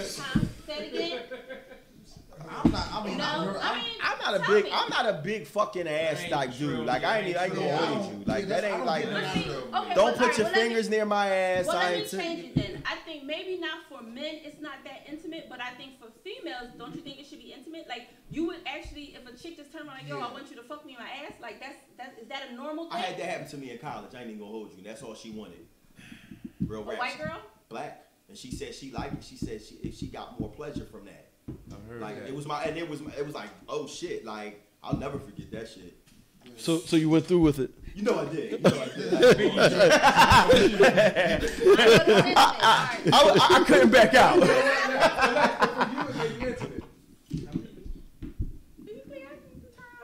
Alright, so let me see. So alright, back to what you were saying. Does your finances govern how you date and if you get into a relationship? Yes. Yes. Yeah. Okay, do you care?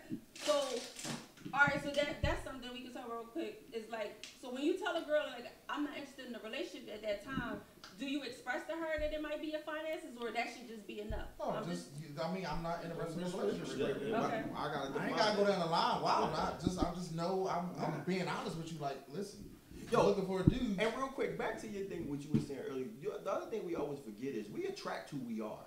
So if you a chick and you attracting bullshit niggas, there's something about you that's bullshit that you haven't dealt with yet, right? Because we are human magnets. Do you think so? Because earlier we talked about this thing where Gary was saying how a guy will call a girl and be like, yo, like he'll say like, yo, whatever.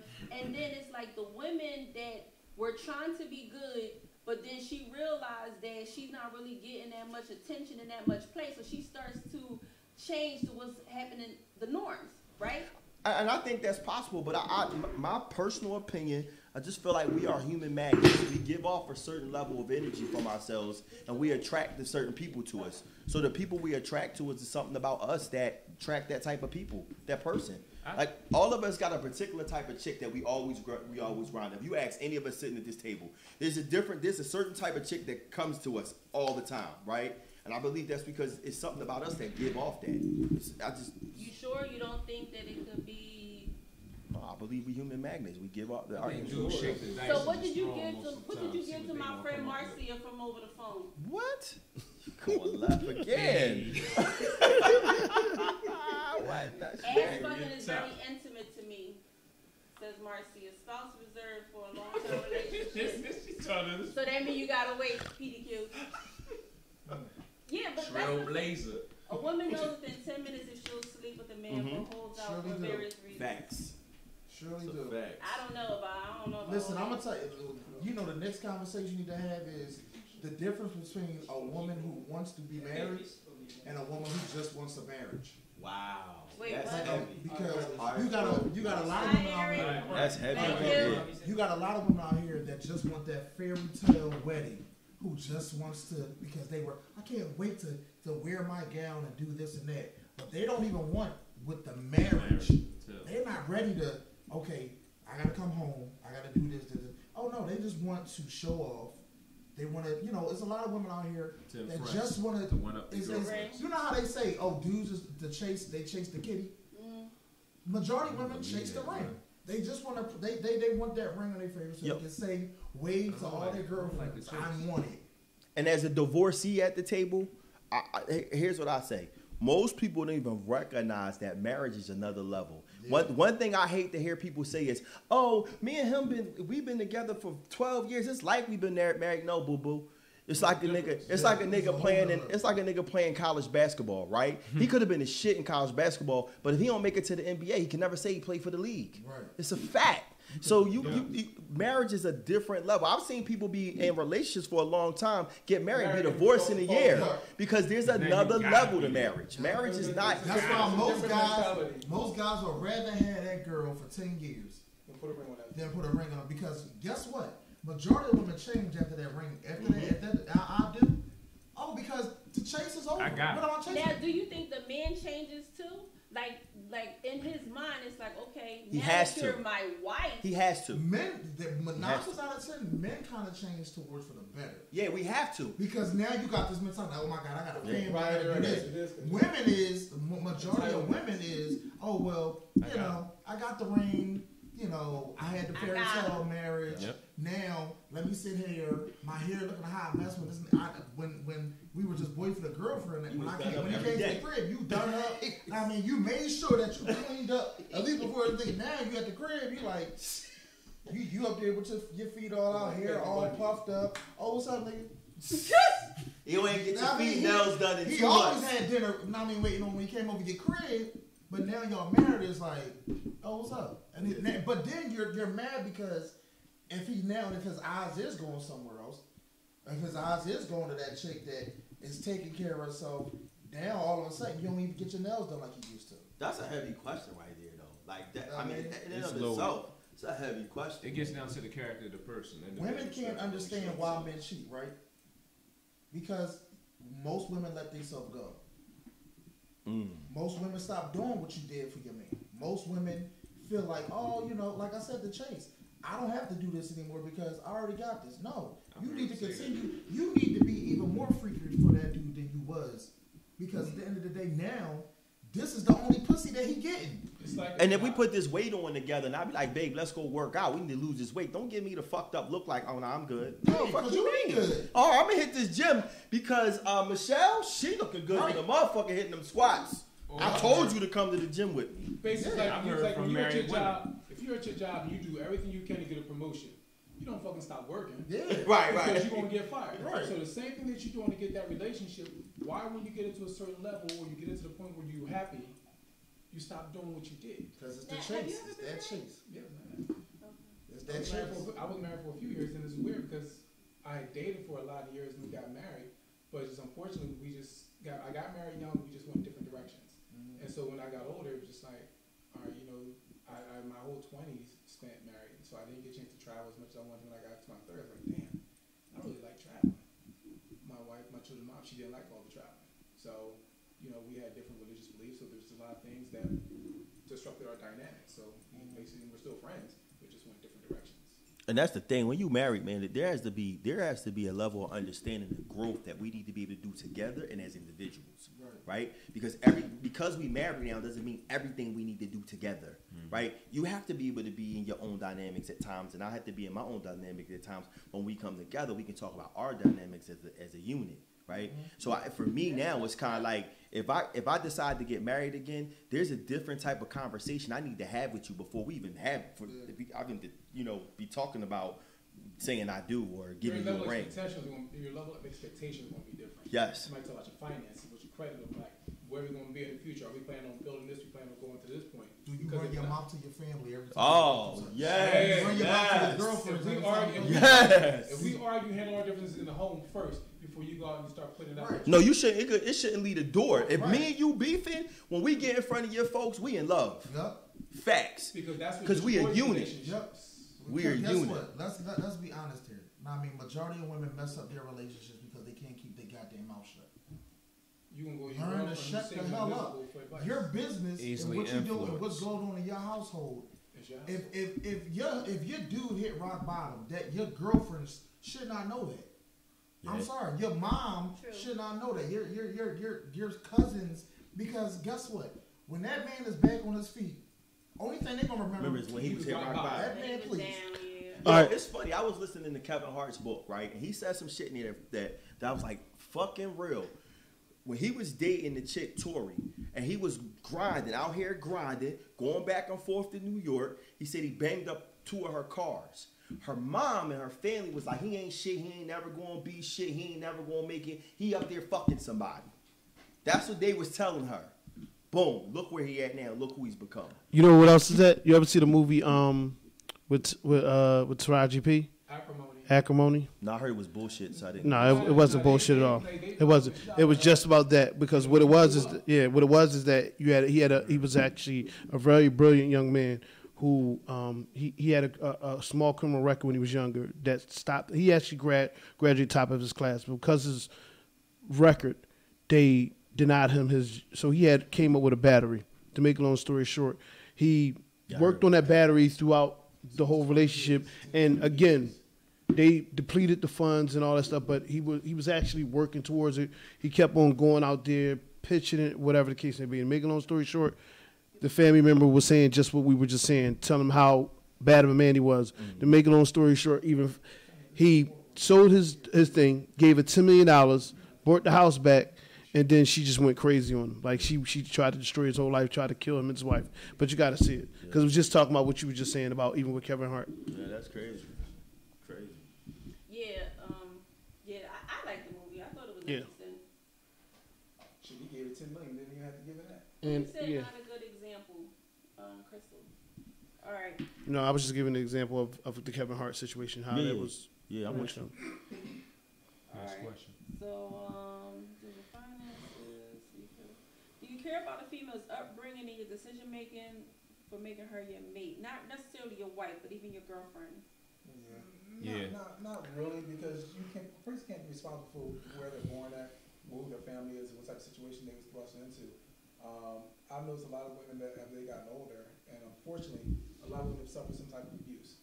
So if you know that you're a significant other or somebody you're dating, they've suffered some form of abuse, whether it was emotional, physical, sexual, whatever it is, if you're going to be judgmental on her and say, you know, I don't want that relationship because that woman was abused and I don't want to be dealing with it. You don't know, you could be the strength that that woman needs to come back up. So I've been with women who have suffered some form of abuse. Me too. I mean, I've been with them. It's hard. And at the end of the day, some women, they just want somebody who's going to listen, it's going to be support for them. So I'm not going to discount a woman's feelings or emotions based on her upbringing. I'm not going to say abuse will slam a door in her face. See, I'm different because I want to know everything. Like, if your parents are bad, I don't want you. Right. And the reason for that being is because it takes a village to raise a child. So I always look at things for the future, no matter what. I don't care what it is. So what I mean by that is a couple things that we all have to start to understand now.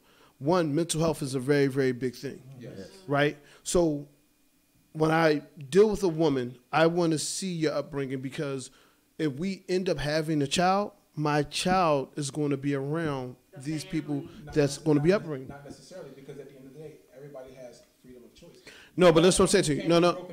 But she has the choice to change her future. But I'm not knocking that. But what I'm saying to you is this: more than likely, if I have a relationship with a young lady who has a very toxic family, right? Is she still associated with that family, or has she distanced herself from that family? Well, 9 out of 10, even if she distances herself from the family in some way, unless we move to another state, she's still going to be associated with that family. Because that's what I'm saying to you. Because a lot of times when you have a very, very dysfunctional family, you might even have the girl that's very, very strong, but everybody from that family relies on, right? See, a lot of people go into relationships and they think that the surrounding community of a relationship doesn't affect your relationship, and it does. And that's where the relationship becomes like toxic, because now you have other people that's going to come into the relationship and destroy the relationship. But that's if she's still associated with that family. Well, with me, I don't care if you're associated or not. I'm not fucking with you. That's just me. Like, I'm not that type. No, I'm just saying, because not in a negative way, but what I'm saying is that I think a lot of people don't sit back and really, really sit back and pay attention to their mate. Just on the fact of medical, right? From mental health, from what type of disease runs in your family, all these different things. I'm not saying that you have to be like Inspector Gadget, but you have to keep your eyes open for things that are very, very obvious. You know what I'm saying? It could be drug abuse. It could be alcoholic abuse. It could be all these different things that no matter what, as a man, especially when you're going into a relationship, you're gonna have to deal with it because you're with this woman. And the same thing that woman is with this man. So a lot of people got to understand is that when you marry or be in a relationship with a person, you're married to their family.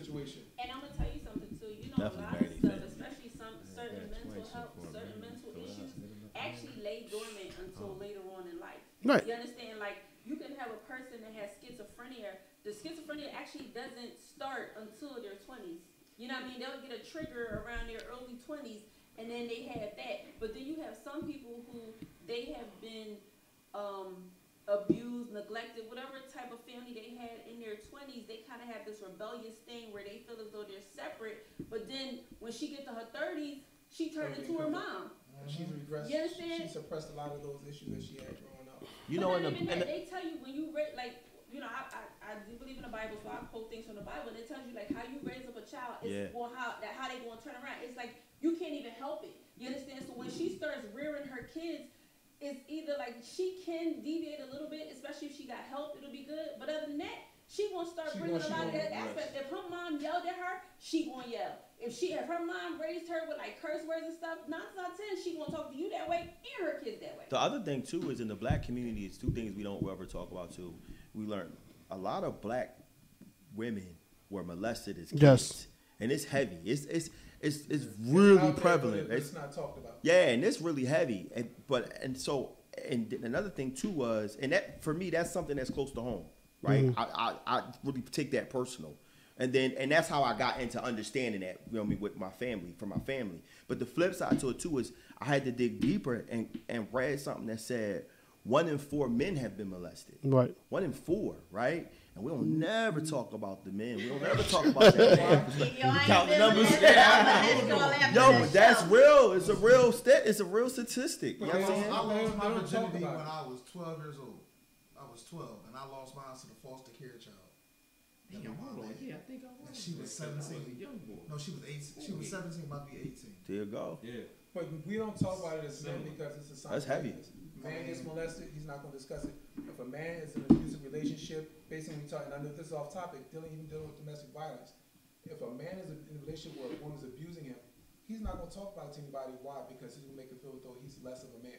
So a man being sexually abused, granted, we laugh, kid, joke about it. Oh man, I wish I had that teacher who was messing with me. That teacher was grabbing on my woods. We're not going to talk about, yes, it's still abuse. We're not going to talk about it because it makes us less than a man. So we're going to suppress it. We're going to hide it. We're not going to even go nowhere near it. So shit, for years I thought I was the nigga.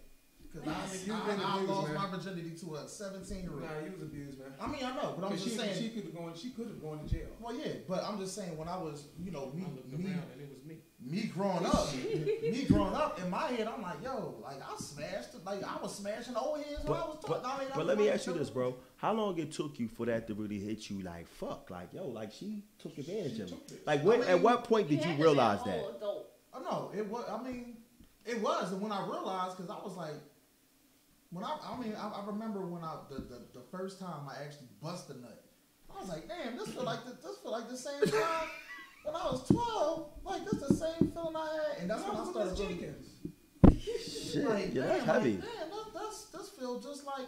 But then I had to sit back, and I was saying, but she came from, you know what I mean, a messed up family. Like I remember verbatim what happened. I remember that song. What was that? Ice cream song.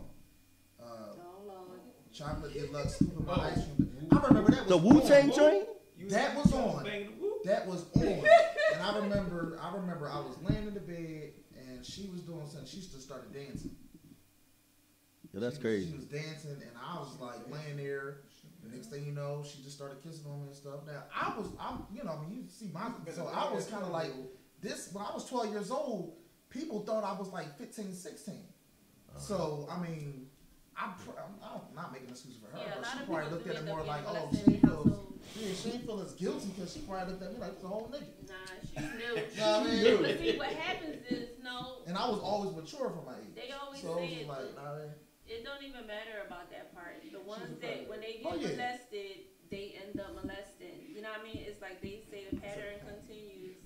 You know, the abuse is the same thing. It just travels on. So it didn't matter, like, if you had, like, one hair on your little testicle or 13. What? She what? She got, like, before she left my mom's crib, she got abused. No, she not abused, but she got pregnant by this dude who was like 30. And I remember my mom had to go to the hospital and get her because he ripped her open. Wow. And I remember that clearly. I remember everything. So, but it was just like, I didn't know what was going on. I was like, oh, okay, you know. Here's another aspect. When we talk about vulnerability as men, most of us will not become that vulnerable with our women to even have that type of discussion because a lot of times a woman will turn around and use that to emasculate you when she get in her feelings. So how can I be as vulnerable with you as my woman because you supposed to be my sanctuary, like my calm. When I'm out here dealing with this storm every day and this madness, my woman is supposed to be my sanctuary and my calm. How can I be vulnerable enough to you to tell you something as personable as that when I'm not even sure that when you get in your feelings, you're going to try to emasculate me with your words and try to hurt me with something that I was vulnerable with you about. And that's another reason why. And then coming from our generation, we wasn't raised to be vulnerable. Shit, I remember smacking the wall as a kid trying to learn to ride a bike, and my grandpa was like, "Get up, we good, come on, let's keep going." Like we us Generation Xers don't come from that be vulnerable perspective. But here's the crazy thing: what you just said. Women teaches us not to be vulnerable anyway, because what do they do with their sons?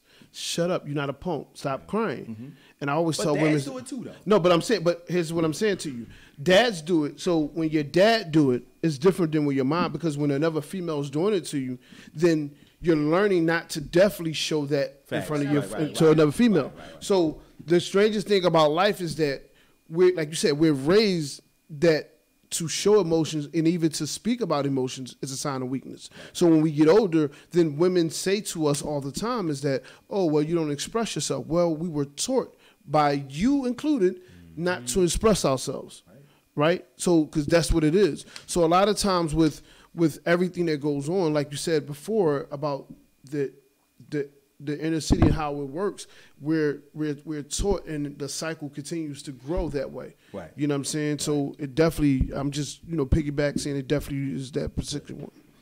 Okay, so we touched on a lot of good topics tonight, some interesting things, but so let me ask you just to get some clarity for the women. If you could give advice to the females, when I'm gonna go around the table, what would your advice be at this particular time, the state that our culture is in, the world is in, for a female that is single right now? She's probably in her late 30s, 40s, whatever have you. What advice would you give her going forward, PDQ?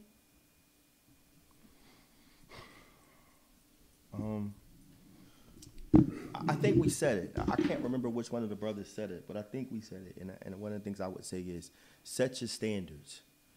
Set your standards, and set your standards from the beginning when you have a conversation with a dude. Tell the dude exactly what it is that you're looking for and that you want and what you're not willing to tolerate from the beginning, so he can understand who he's dealing with. Because if you tell him off the top who you are, what your expectations are, and have realistic expectations. Don't come out the gate with some over the top. Have realistic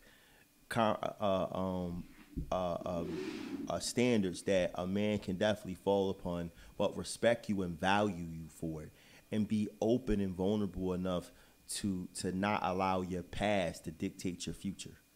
Not take your last hurts and make this man pay for what somebody else did. Be willing to learn from that process and be better from what you learned, to not make the same mistake twice. So I think that's what I would say. All right, let me pause real quick because I lost my connection. Sounds good.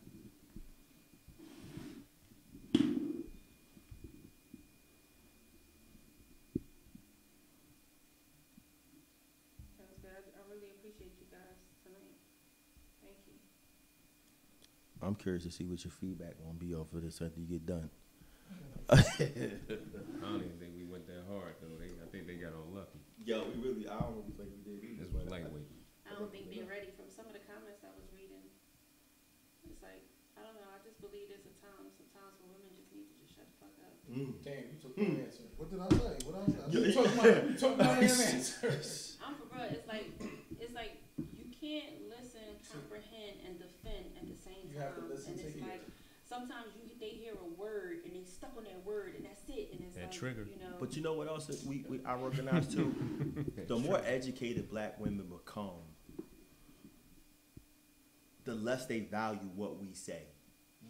So when we're saying something to them, they're already retaliating a response, so they're not even listening to what we're saying. They're looking for the comeback. Looking for the comeback. But you know what? Here's the crazy thing about education.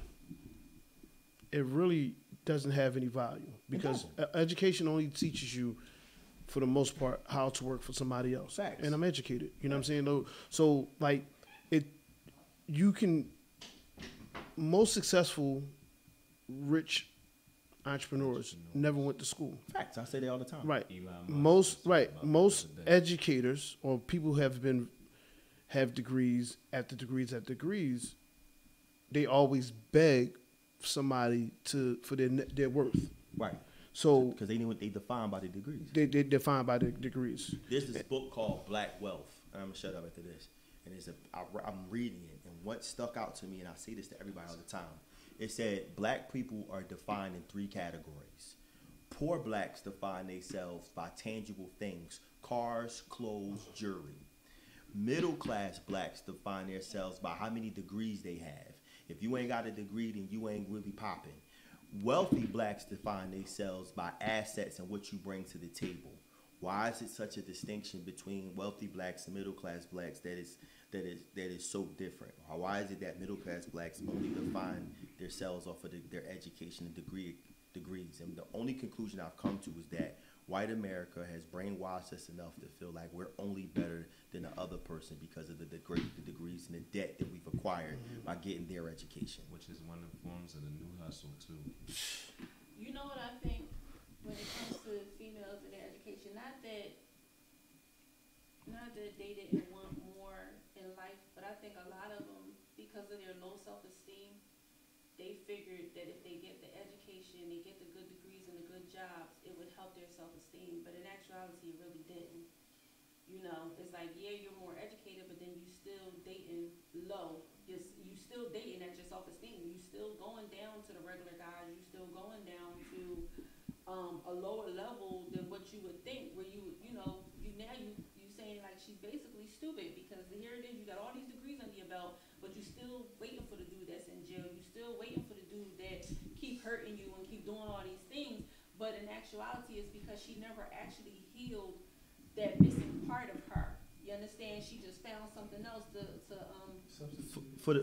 for the new book. I put out a thing on my social media and asked the women to hit me up, and I wanted them to ask me to ask a question that they wanted black men to answer raw, uncut, and unfiltered. But I also said you have to give me the reason why you're asking this question. You just can't ask the question. I need to give the reason why, right? And what I noticed was that the women that was asking the questions that were highly educated was asking the same fucking questions that the women with high school diplomas was asking, right? But we think there's such a far distinction between us because I got the master's and the doctorate degree and you only graduated from King. But the one and the need is still the same though.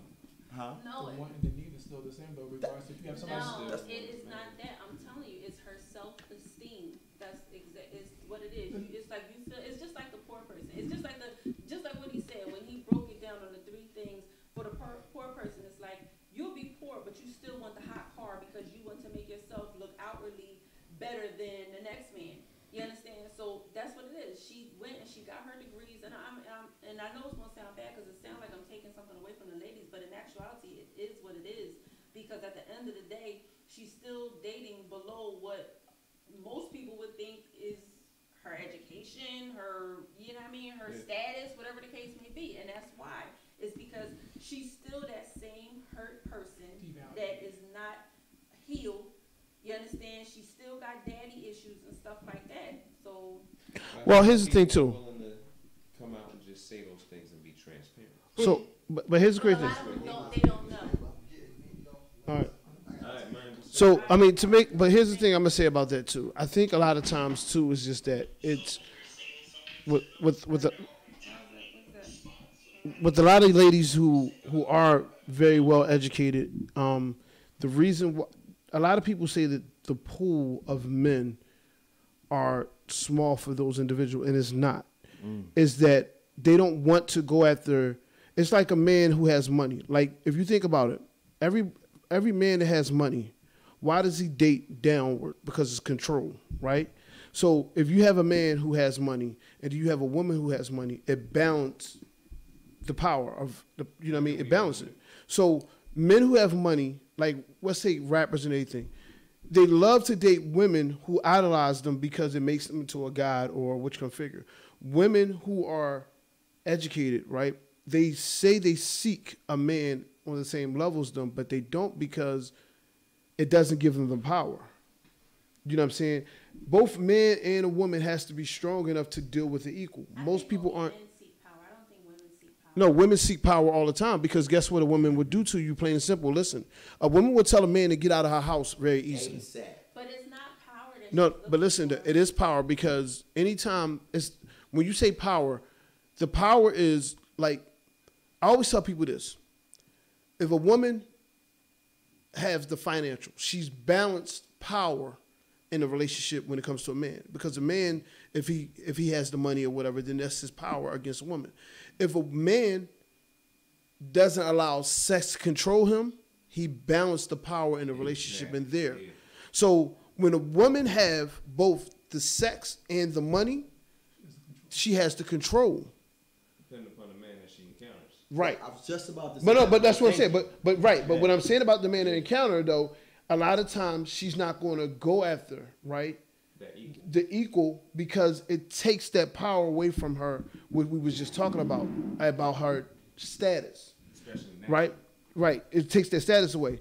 And the same way with a man. Like, it's very, like for an example, let's take rappers for an example.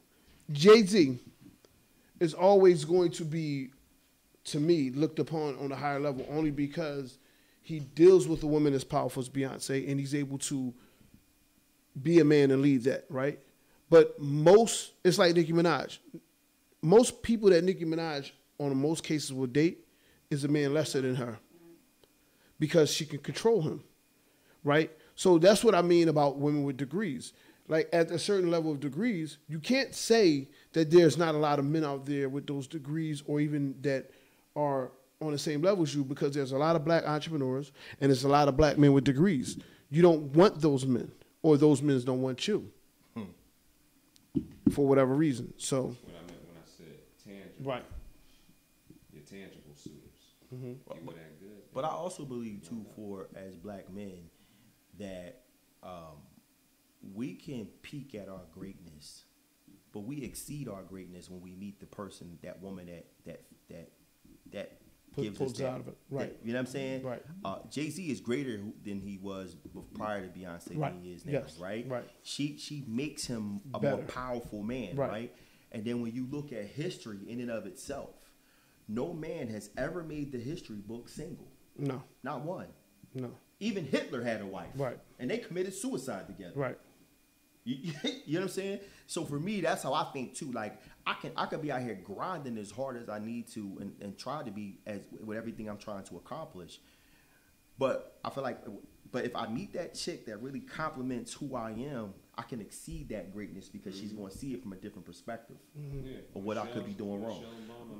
And she's going to be the partner that makes you want to be better. Facts. And that's the thing. So at the moral story, when Lex was saying like what advice that I would give to a woman, there's two advice that I would give to a woman. First things first, find a man that you're not sexually compatible to, but you're goal compatible to. Like y'all have the same goals. Because I think with sex get old for anybody, especially with men. I know it does for women, but especially with men, right? So if a man and a woman have similar goals, listen, if men and women have similar goals, right, that they're trying to achieve together, I think the relationship can last longer. It flourishes and then better. flourish better. And then two, ladies, only date men that you want your son to be like. If you have a man in your household that's going to jail every day and you're going to go visit, and that's what you want your son to be like, then by all means, enjoy yourself. And I'm not knocking anybody. Listen. You pick that lane, though. Listen, That's the right, lane. you fit that lane. Listen, and I'm not knocking anybody. Listen, anybody that really knows me on social media and everything, and I'm going to put it out plain and simple. My mom just got out of jail. My brother's been in jail. My pop been in jail for murder, everything. So I don't knock nobody. I just went to see my brother in jail the other day. I just had to take his son to go see him. But however, I got another nephew that's in St. Joe's trying to be a doctor, and we haven't went and visited him yet. Right?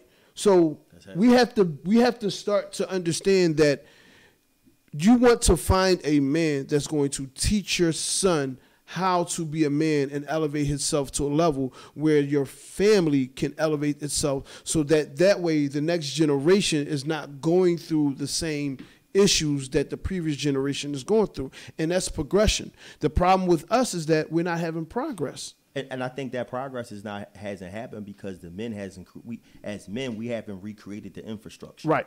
We're the only community of people where the woman is the dominant figure. Yes. Right.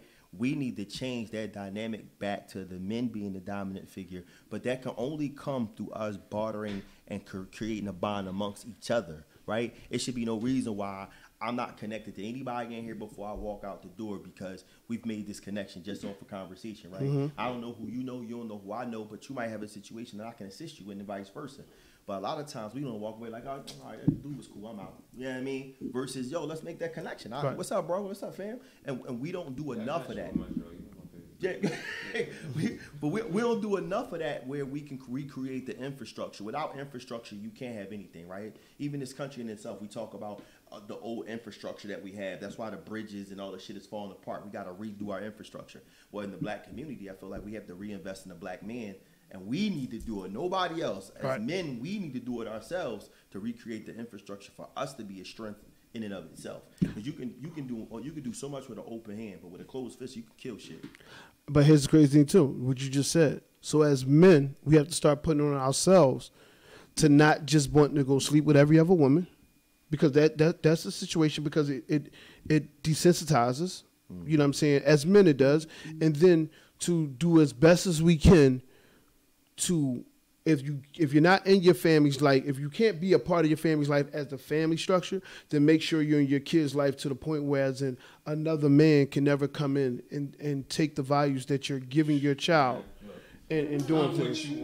So, but that could be a challenge because a lot of times you have a lot of women who use the white corporate structure to keep us out. Right. So when if you're always down family court, how can I impart these values to my child when you're keeping my child out of my life and you're using this system? Because I'm a victim of right. That. I know right. Exactly. Oh, I know.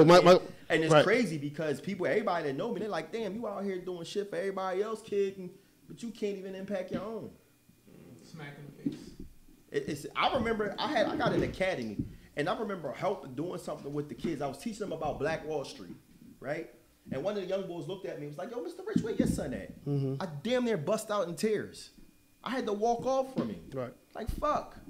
Right? But then I had to think about this. Sometimes I believe God gives us a path that has so many routes and potholes to it to make us better to be on the other side, to be more of an impact. And so maybe I might never met you, but I impacted your kid because when you couldn't do it. So then when you got him, he already got some values and we never even met each other. Right. Yes. Village. Yeah. That's why I don't like that saying, what you eat don't make me shit. Yes, it does, indirectly. You know what I mean? It's just that it's not on your doorstep a lot of times. And people always say that, and I'm like, I can impact your life without even touching you in some cases. Yep. If I run your mom down or something like that, it mess your whole world up.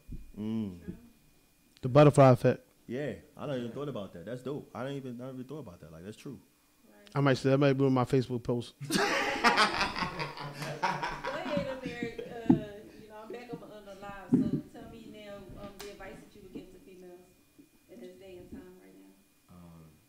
Comes to men, I would say try to be his friend. I know it sounds corny, but you can't understand me if you're not trying to see where I've been or understand me. Don't try to figure me out, but understand me.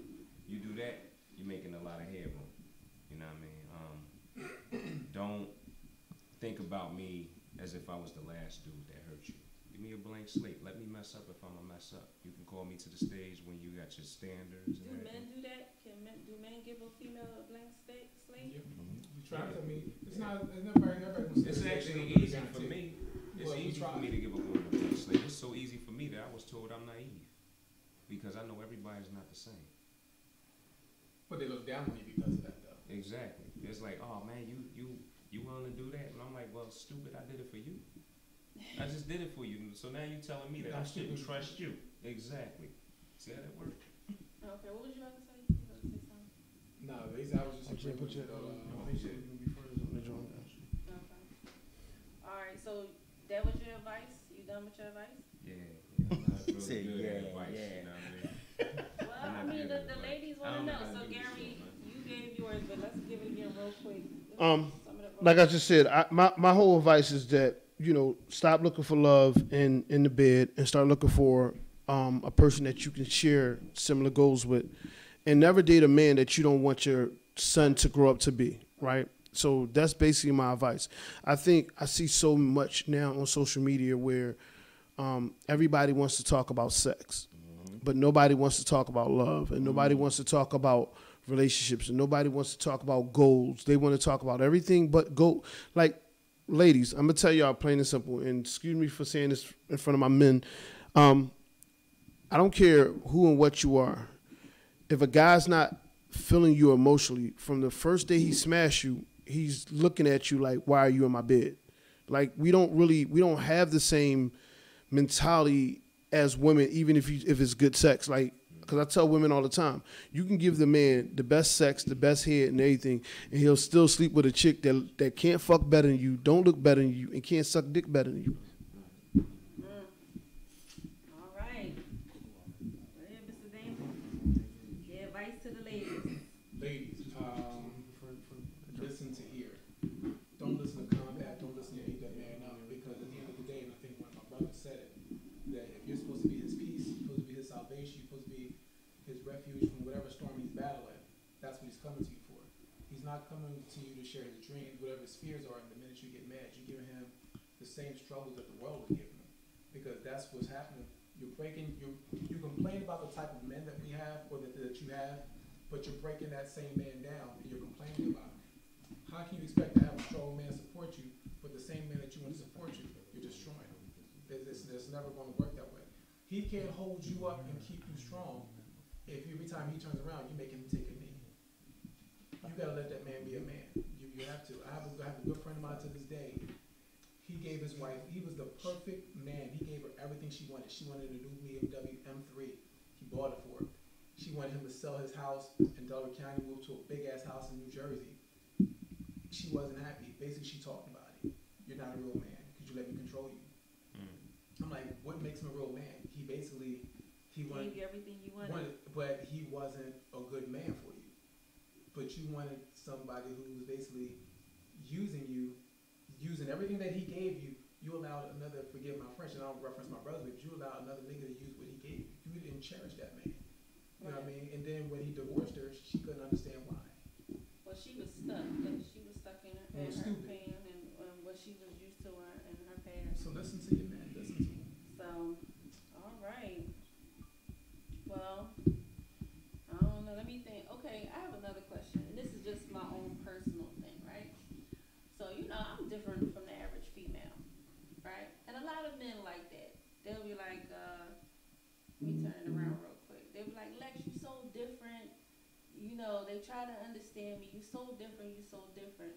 But the one thing that confuses me is if I'm different, you see the difference, why do you step to me the same way you step to every other female that you dealt with? Can you help me with that? You won't see the bullshit. Conquer. What you mean conquer? Because it's so much easier to conquer. It's so much easier to conquer a sheep than it is a lion. So if a guy knows that he can step to any typical female, sell her a whole bunch of bullshit, and she falls for it, and then he sees the difference in you, but at the same time, in the back of his mind, he's thinking to himself, I'm still the same. Yeah, it's almost, you ever hear, and this is stupid for a man to think that he can change a woman who's a lesbian and bring her back to the other side of fucking with dudes. That's basically what the mentality is. If I know this chick's all she messes with females, I bet you I can make her straight.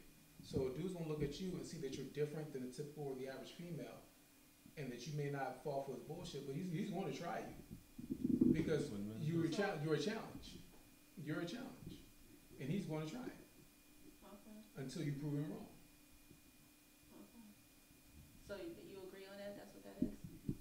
Yeah, I think every man has the, because you got a lot of times you have women that pose as if they're one way until the right dude slide up in their space and find out that that's really not who they are.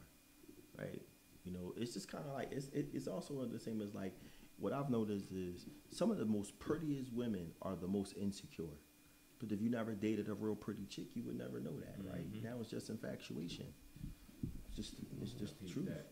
You know what I mean? You have to have it comes with experience. And I was shocked at the last couple that I met. I was like, damn, I can't believe it because I wouldn't give her the same accolades that other guys would give. I'm like, you know, you pretty. I gave you a compliment the other day. I don't have to keep harping. Yo, I had the same experience.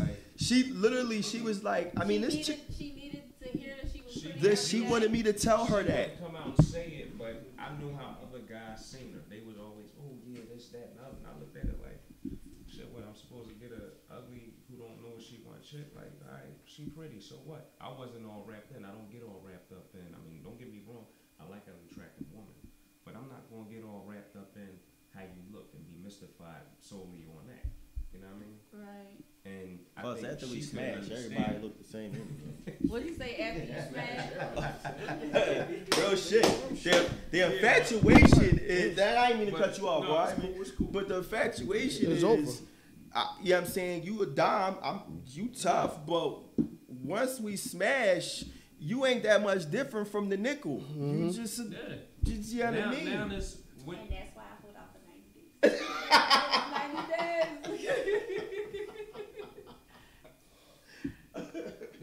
I don't get hung up on all that, man. I look at how she gonna treat me. I look at women and see what type of mother they are, things like that. Like, you know, the stuff that some people like, Mom, why you worried about that? Shit, because if she gonna be around me, I need to worry about that. And if she end up having my child, I need to know what type of woman she's gonna be. I've been on the phone with females before and they cussing their child out in the background and stuff like that. And I'm like, yo, what's up with your daughter? What's up with your son? They might really need you because I'm a man. I can do for me. Your child is the one that needs you. Right. You know, I had one woman say, well, we can go out, we can go get a drink and everything. I said, what about your girl? Oh, she'd be all right. I said, nah, not on my watch, dog. Go ahead, stay with them. If you can't get a sitter, I'll hit you another time. I'm cool. But see, a girl like that, that'll be my last conversation with her. And they should get attitude. I mean, this is somebody who I've known for a couple of years, but I was surprised that she would do that. She said, oh, they older. And I said, nah, man. I said, the last thing I want is to be out with you, a news flash pop up. House caught fire. Somebody broke in or something like that. Now I'm feeling bad because I allowed you to come out with me. Right.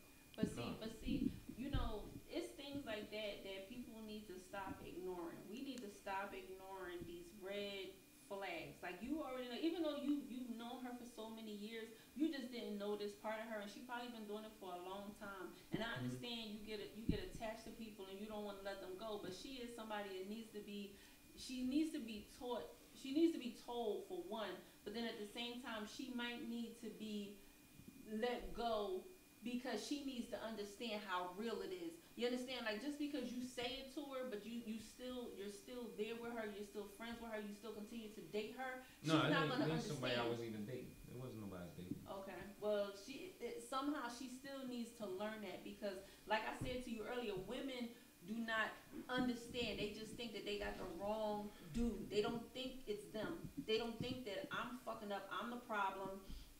Let me correct this about myself. Maybe I need to change this. They don't do that. They just think that I'm the shit and I just picked the wrong dude. Listen. And then it's bad because the next dude be just like that dude, but just maybe in a different package. I say all the time, because you can procreate doesn't mean you need to. Oh my gosh, do we have a clap button on this motherfucker? Listen, because I don't have any kids, right? I don't have any kids, and I'm very, very adamant about everything when it comes to that because a lot of young ladies out here think just because they quote unquote doing it on their own that they're good mothers, and they're the worst fucking mothers ever. Like, they don't teach their kids anything other than the streets. Yeah. I'm sitting up there, no disrespect to none of y'all. There's nowhere in the world, and I'll say this to anybody, a kid under the age of 10 needs to be listening to any rap music that has cussing in it while you're in the car. Yeah. Right? So I wasn't even, all jokes aside, and this is a true story, I have a stepdaughter's in Atlanta. I can call her right now. Her mother will tell you. I stopped that when we started dating. Listen, while she's in the car, you don't play nothing remotely rap. I don't care what listen to. Right, and right, but that's the reason why kids are grown now, because we talk to them like they're grown, and we talk to them, and then we allow them to be in grown folks' business. So you know what I mean. But that's one of the things I'm right with you. Like, just because you can take the condom off, you don't need to take the condom off. Right. The boys and girls include. And everything old ain't bad. You know what I'm saying? Everything that we was raised, I feel like we got this thing like everything from back in the 80s and 90s was bad. Like, no, nigga, like that's society, and you know what? Everybody everybody has changed that. Everybody has started to conform, and that's one of the things. And that's why people be like, "Well, why are you still single?" Because it takes a long fucking time to find a person who has That's not where I'm at with it now, been man.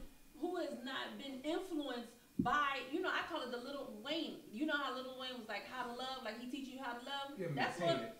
what a lot of people are doing now. Like they learning how to love from like Little Wayne and these reality Love and hip shows hop. and stuff like Love and that. hip hop got these girls thinking that everybody wants to be a model, but I don't, even rappers too. Like everybody wants to be a model, everybody wants to be a rapper. So what's happening to our society more than anything is that we're not raising kids to be the decision makers in the future. Like none of our kids wants to. Not saying none of them, but a lot of our kids don't want to be doctors. They don't want to be lawyers. They don't want to be politicians. Everybody want to be a rapper. Every girl wants to be a model. And even when models was making money, they ain't make no money. So you definitely don't make money now because Instagram showed this world where everybody is so rich and having fun.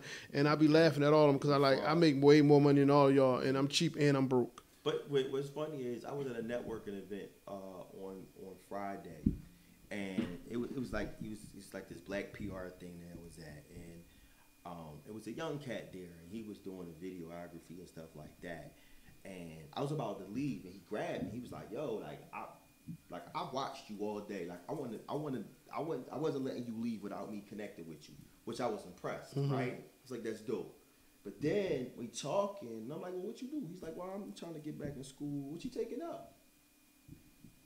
Like I said, microbiology and chemistry. I'm like, "Fucking yeah, high fucking five." Exactly. Like, I'm hyped because I'm like, and I want you to be hyped about it too. He's like, "What you mean?" I was like, "Because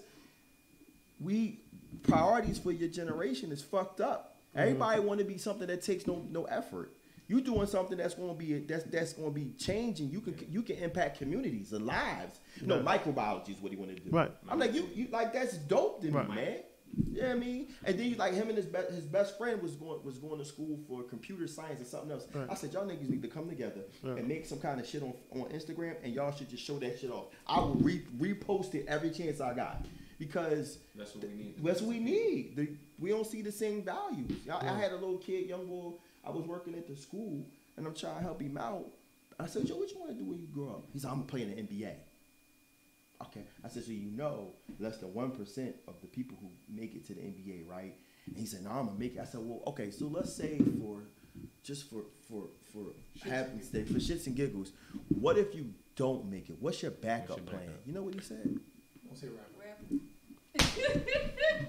How old was he anyway? Probably like 8 or 9. Yeah.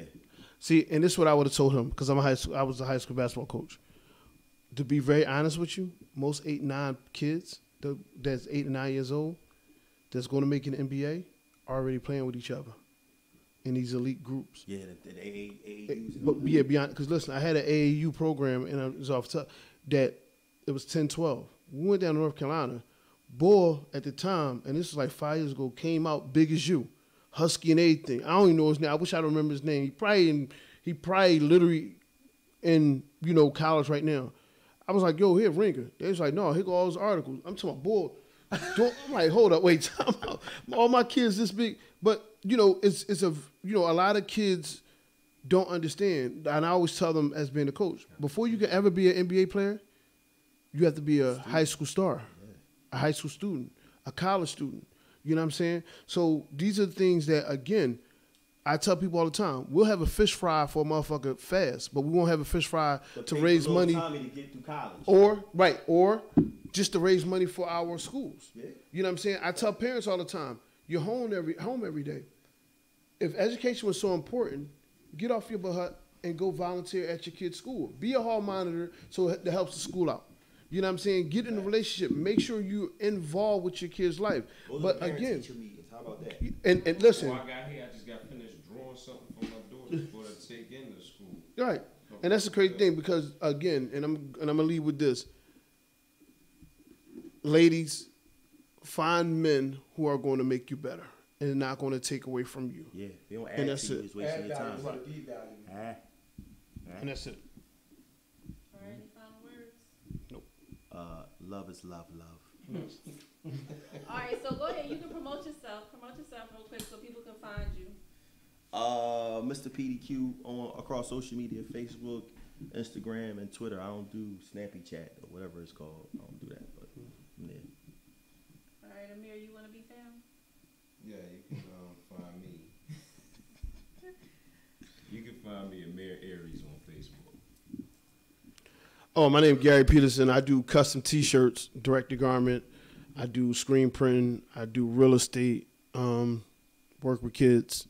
So you can find me at Gary Peterson. I might be shopping at you. Yes. I'm in that too. Damon Kennard, you can find me on Facebook and on Instagram. I'm a martial arts instructor, fitness trainer. I also teach conflict resolution to kids and break prevention. Okay. Did you get that spot in that movie? Do you want to talk about it? You can put it out there. Nah, you'll see when we come out in November. And actually, I have a new TV series that's actually going to start filming at the end. It doesn't matter the color. You can call it any colors in here. It doesn't matter. Called Brotherhood of Silver. I play an educated bad guy, educated hitman named Gideon. Okay. And Lex, tell them to run over to Amazon or Barnes and Noble and grab that Fear of Becoming a Man. Grab it for your uncle, your cousin, your son. You know what's weird is 95% of my sales have been women.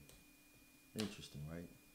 You know what that is? That's because they're trying to understand men, you know. I mean, I'm sure some single mothers purchased it for their boys as well, but I think women are really looking for answers, you know. And it's like, that's one of the reasons, I'm going to turn the camera around real quick, that's one of the reasons why I decided to do this show. You know, it's like I keep saying that I'm going to lead this radio or whatever, but then I get somebody that hit me with all these questions, and it's just like, fuck. First of all, Tell them stop trying to figure us out. You want to understand us. Don't try to figure us out like he said earlier. Don't try to come up with a predetermined notion of what you think we're going to say or who we are. Listen to the things that we're telling you, especially if the brother being sincere with you. right, but see, what happens is, I'm going to tell you, you know what's so funny? And I'm going to end the show real quick. So, all right, this is what I realized. I was watching my dog, right? So I got this dog. I'm telling you, because they you know, I'm dead ass. It's real, but just hear me out before you cut me off. So I have this dog. When I purchased the dog, it was supposed to be a Yorkie poo, right? And I purchased him to breed my toy Yorkie. So, and I purchased him from a store, $700, Yorkie poo. Okay. That's the little tiny dog. Yeah. Right, So he grew up, right? But everybody keeps saying that he looked like a Karen Terrier. And I'm like, nah, fuck that. The paperwork say Yorkie poo. You understand? And then in my mind, I know how to deal with a Yorkie because I have a purebred Yorkie. And he acts totally different. But I'm figuring because they mixed it with poodle. Because, you know, once you start mixing shit, you never know what's going to happen. So I'm like, all right. So the whole time, everybody, when I'm walking them, people like, oh, Karen Terrier. So I'm like, fuck it.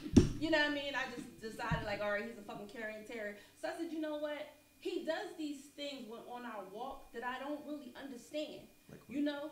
Just like he smells, that's like a detective. Like he smells everything. Like he should be in a canine unit or something. Like, it's really funny. You know, and most dogs walk with their head up and shit. He doesn't. He walks with his head down and he's smelling every fucking thing. So I'm like, you know what?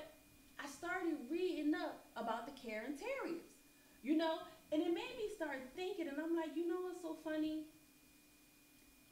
That's kind of like people, and I know it's gonna sound fucked up, but it's like men. Like, you need to know the breed of fucking man that you have. You know what I'm saying? Because if you know the breed of man that you have, you will know certain things of what he might expect, what he might like. Like, take for instance, if you have a man that is the entrepreneur, you know that he's going to be busy. You know that he has a certain level of discipline. There's certain things that you know about his characteristics before even dealing with him. You know what I'm saying? So I think that women should not necessarily try to not figure men out. They should. They need to pay attention. They need to listen. But then at the same time, they also need to know the type of dude that they're dealing with. You understand? So there's different levels to it. Like, I don't remember what rapper said it, but there's levels to this shit. You understand? You just like the street boy, just like, you know, the thug and whoever. Like, they all have certain things that they kind of do the same, right? You know, I you know, even with me, like, my thing is like, I like a man that's disciplined, you know. So So I tend to gravitate towards the military type dude or whatever. Not saying that I can't find discipline, but because I really like discipline, that's where I mostly head towards. You know what I'm saying? It'd be too much discipline, so I'd be like, oh, fuck that. But you know what I'm saying? You understand what I'm saying, though? You know what I'm saying? Yeah, Like, you know what you want, so you kind of go towards that. And I think that females need to understand that too. Like, one thing, and I know it's gonna sound crazy, but one of my favorite movies is Benjamin Button. And what I like about that movie is that in that movie he tells you somebody gotta be the fucking bum, somebody gotta be the whore, somebody gotta be the man that plays the piano on the side of the road. And what I mean by that is that if you are a fucked up person, find you a fucked up person and be happy. You know what I'm saying? Like, it don't gotta be like you gotta try to always achieve more, or you wanna try and level up and get to another level. No, you a fucked up chick, find you a fucked up dude, and y'all have a happy fucked up life. You know what I'm saying? But at least right there is in your means. You know what I'm saying? Like, you know what I'm saying? Like, there's no problem. So then it's if you just keep everything at your level, you date at your level. I understand that you want more, but see, if you're not willing to change who you are and adjust and heal and all the things that's inside of you, then you can't get to another level. It doesn't matter what man comes, what happens, it's not going to fucking work. It's this book called The Alchemist. And if you ever read The Alchemist, it's for me, it's probably one of my favorite books outside of the Malcolm X autobiography I love. But in The Alchemist, it talks how he goes through these ups and downs of trying to find his path. But in the process of finding his path, he run into this chick on this reservation. And when he started digging the chick on the reservation, but she recognized his grind and his hustle, and he was trying to get somewhere. So she tells him, she said, listen, I see who you are. I see where you're trying to go. Go do what you got to do, and I'll be right here waiting for you to come back. How many of us in our path can really run across a woman that will be that comfortable in their selves to recognize what it is we're trying to become, to say, hey, go do what you got to do, I'll be right here. I love that book, yo. Yeah. Have you ever read it? You read it before? I've read it, but also Brandy calls that kind of woman. Shit. And what happened? Nah, she's still a real good friend of mine. She lives That's dope. actually overseas. That's dope. Well, yeah, I mean, I tried to run across that woman too, but it didn't work. I just told her, listen, I want to fuck more girls. If you can handle it after I get this out of me, I'm all yours. If you can't, I understand. And she couldn't handle it. Because it was about sex, Gary. We're talking about something else. It's like my vice, you know. I told her. Yo. Everybody got their vice, yo. This is when I was light school hazel eyes I had hair. Anyway, I definitely know that we're going to need a part 2 to this show. So, I hope you guys will be interested in coming back when we have more questions and a different discussion. So maybe some ladies. Would y'all like ladies next time? As I said, next time you should do like a round table with just guys and girls, and just to really have a room. Well, make sure it's women that know how to have a conversation. And make sure that And not be argumentative. and make sure that y'all have all the stuff detailed and written down on, so we ain't just all Freelancing this shit. or not just opinion based. I had everything written down. All right, y'all. It's your girl, Lex Boyle. Water bottles. I appreciate you. Thank you for your support. I'm out. And when you bored, just play around with this camera. That camera will actually be way No, this is so hard. Like, this shit. I don't know how you held all that shit up. What camera? Listen. This camera right here, right? It's crazy because it actually has 6 different shots. That's a camera? Yeah. So this actually, the bottom of it is a battery. Y'all be all this technology. Let's tell you. Like, I I seen that at the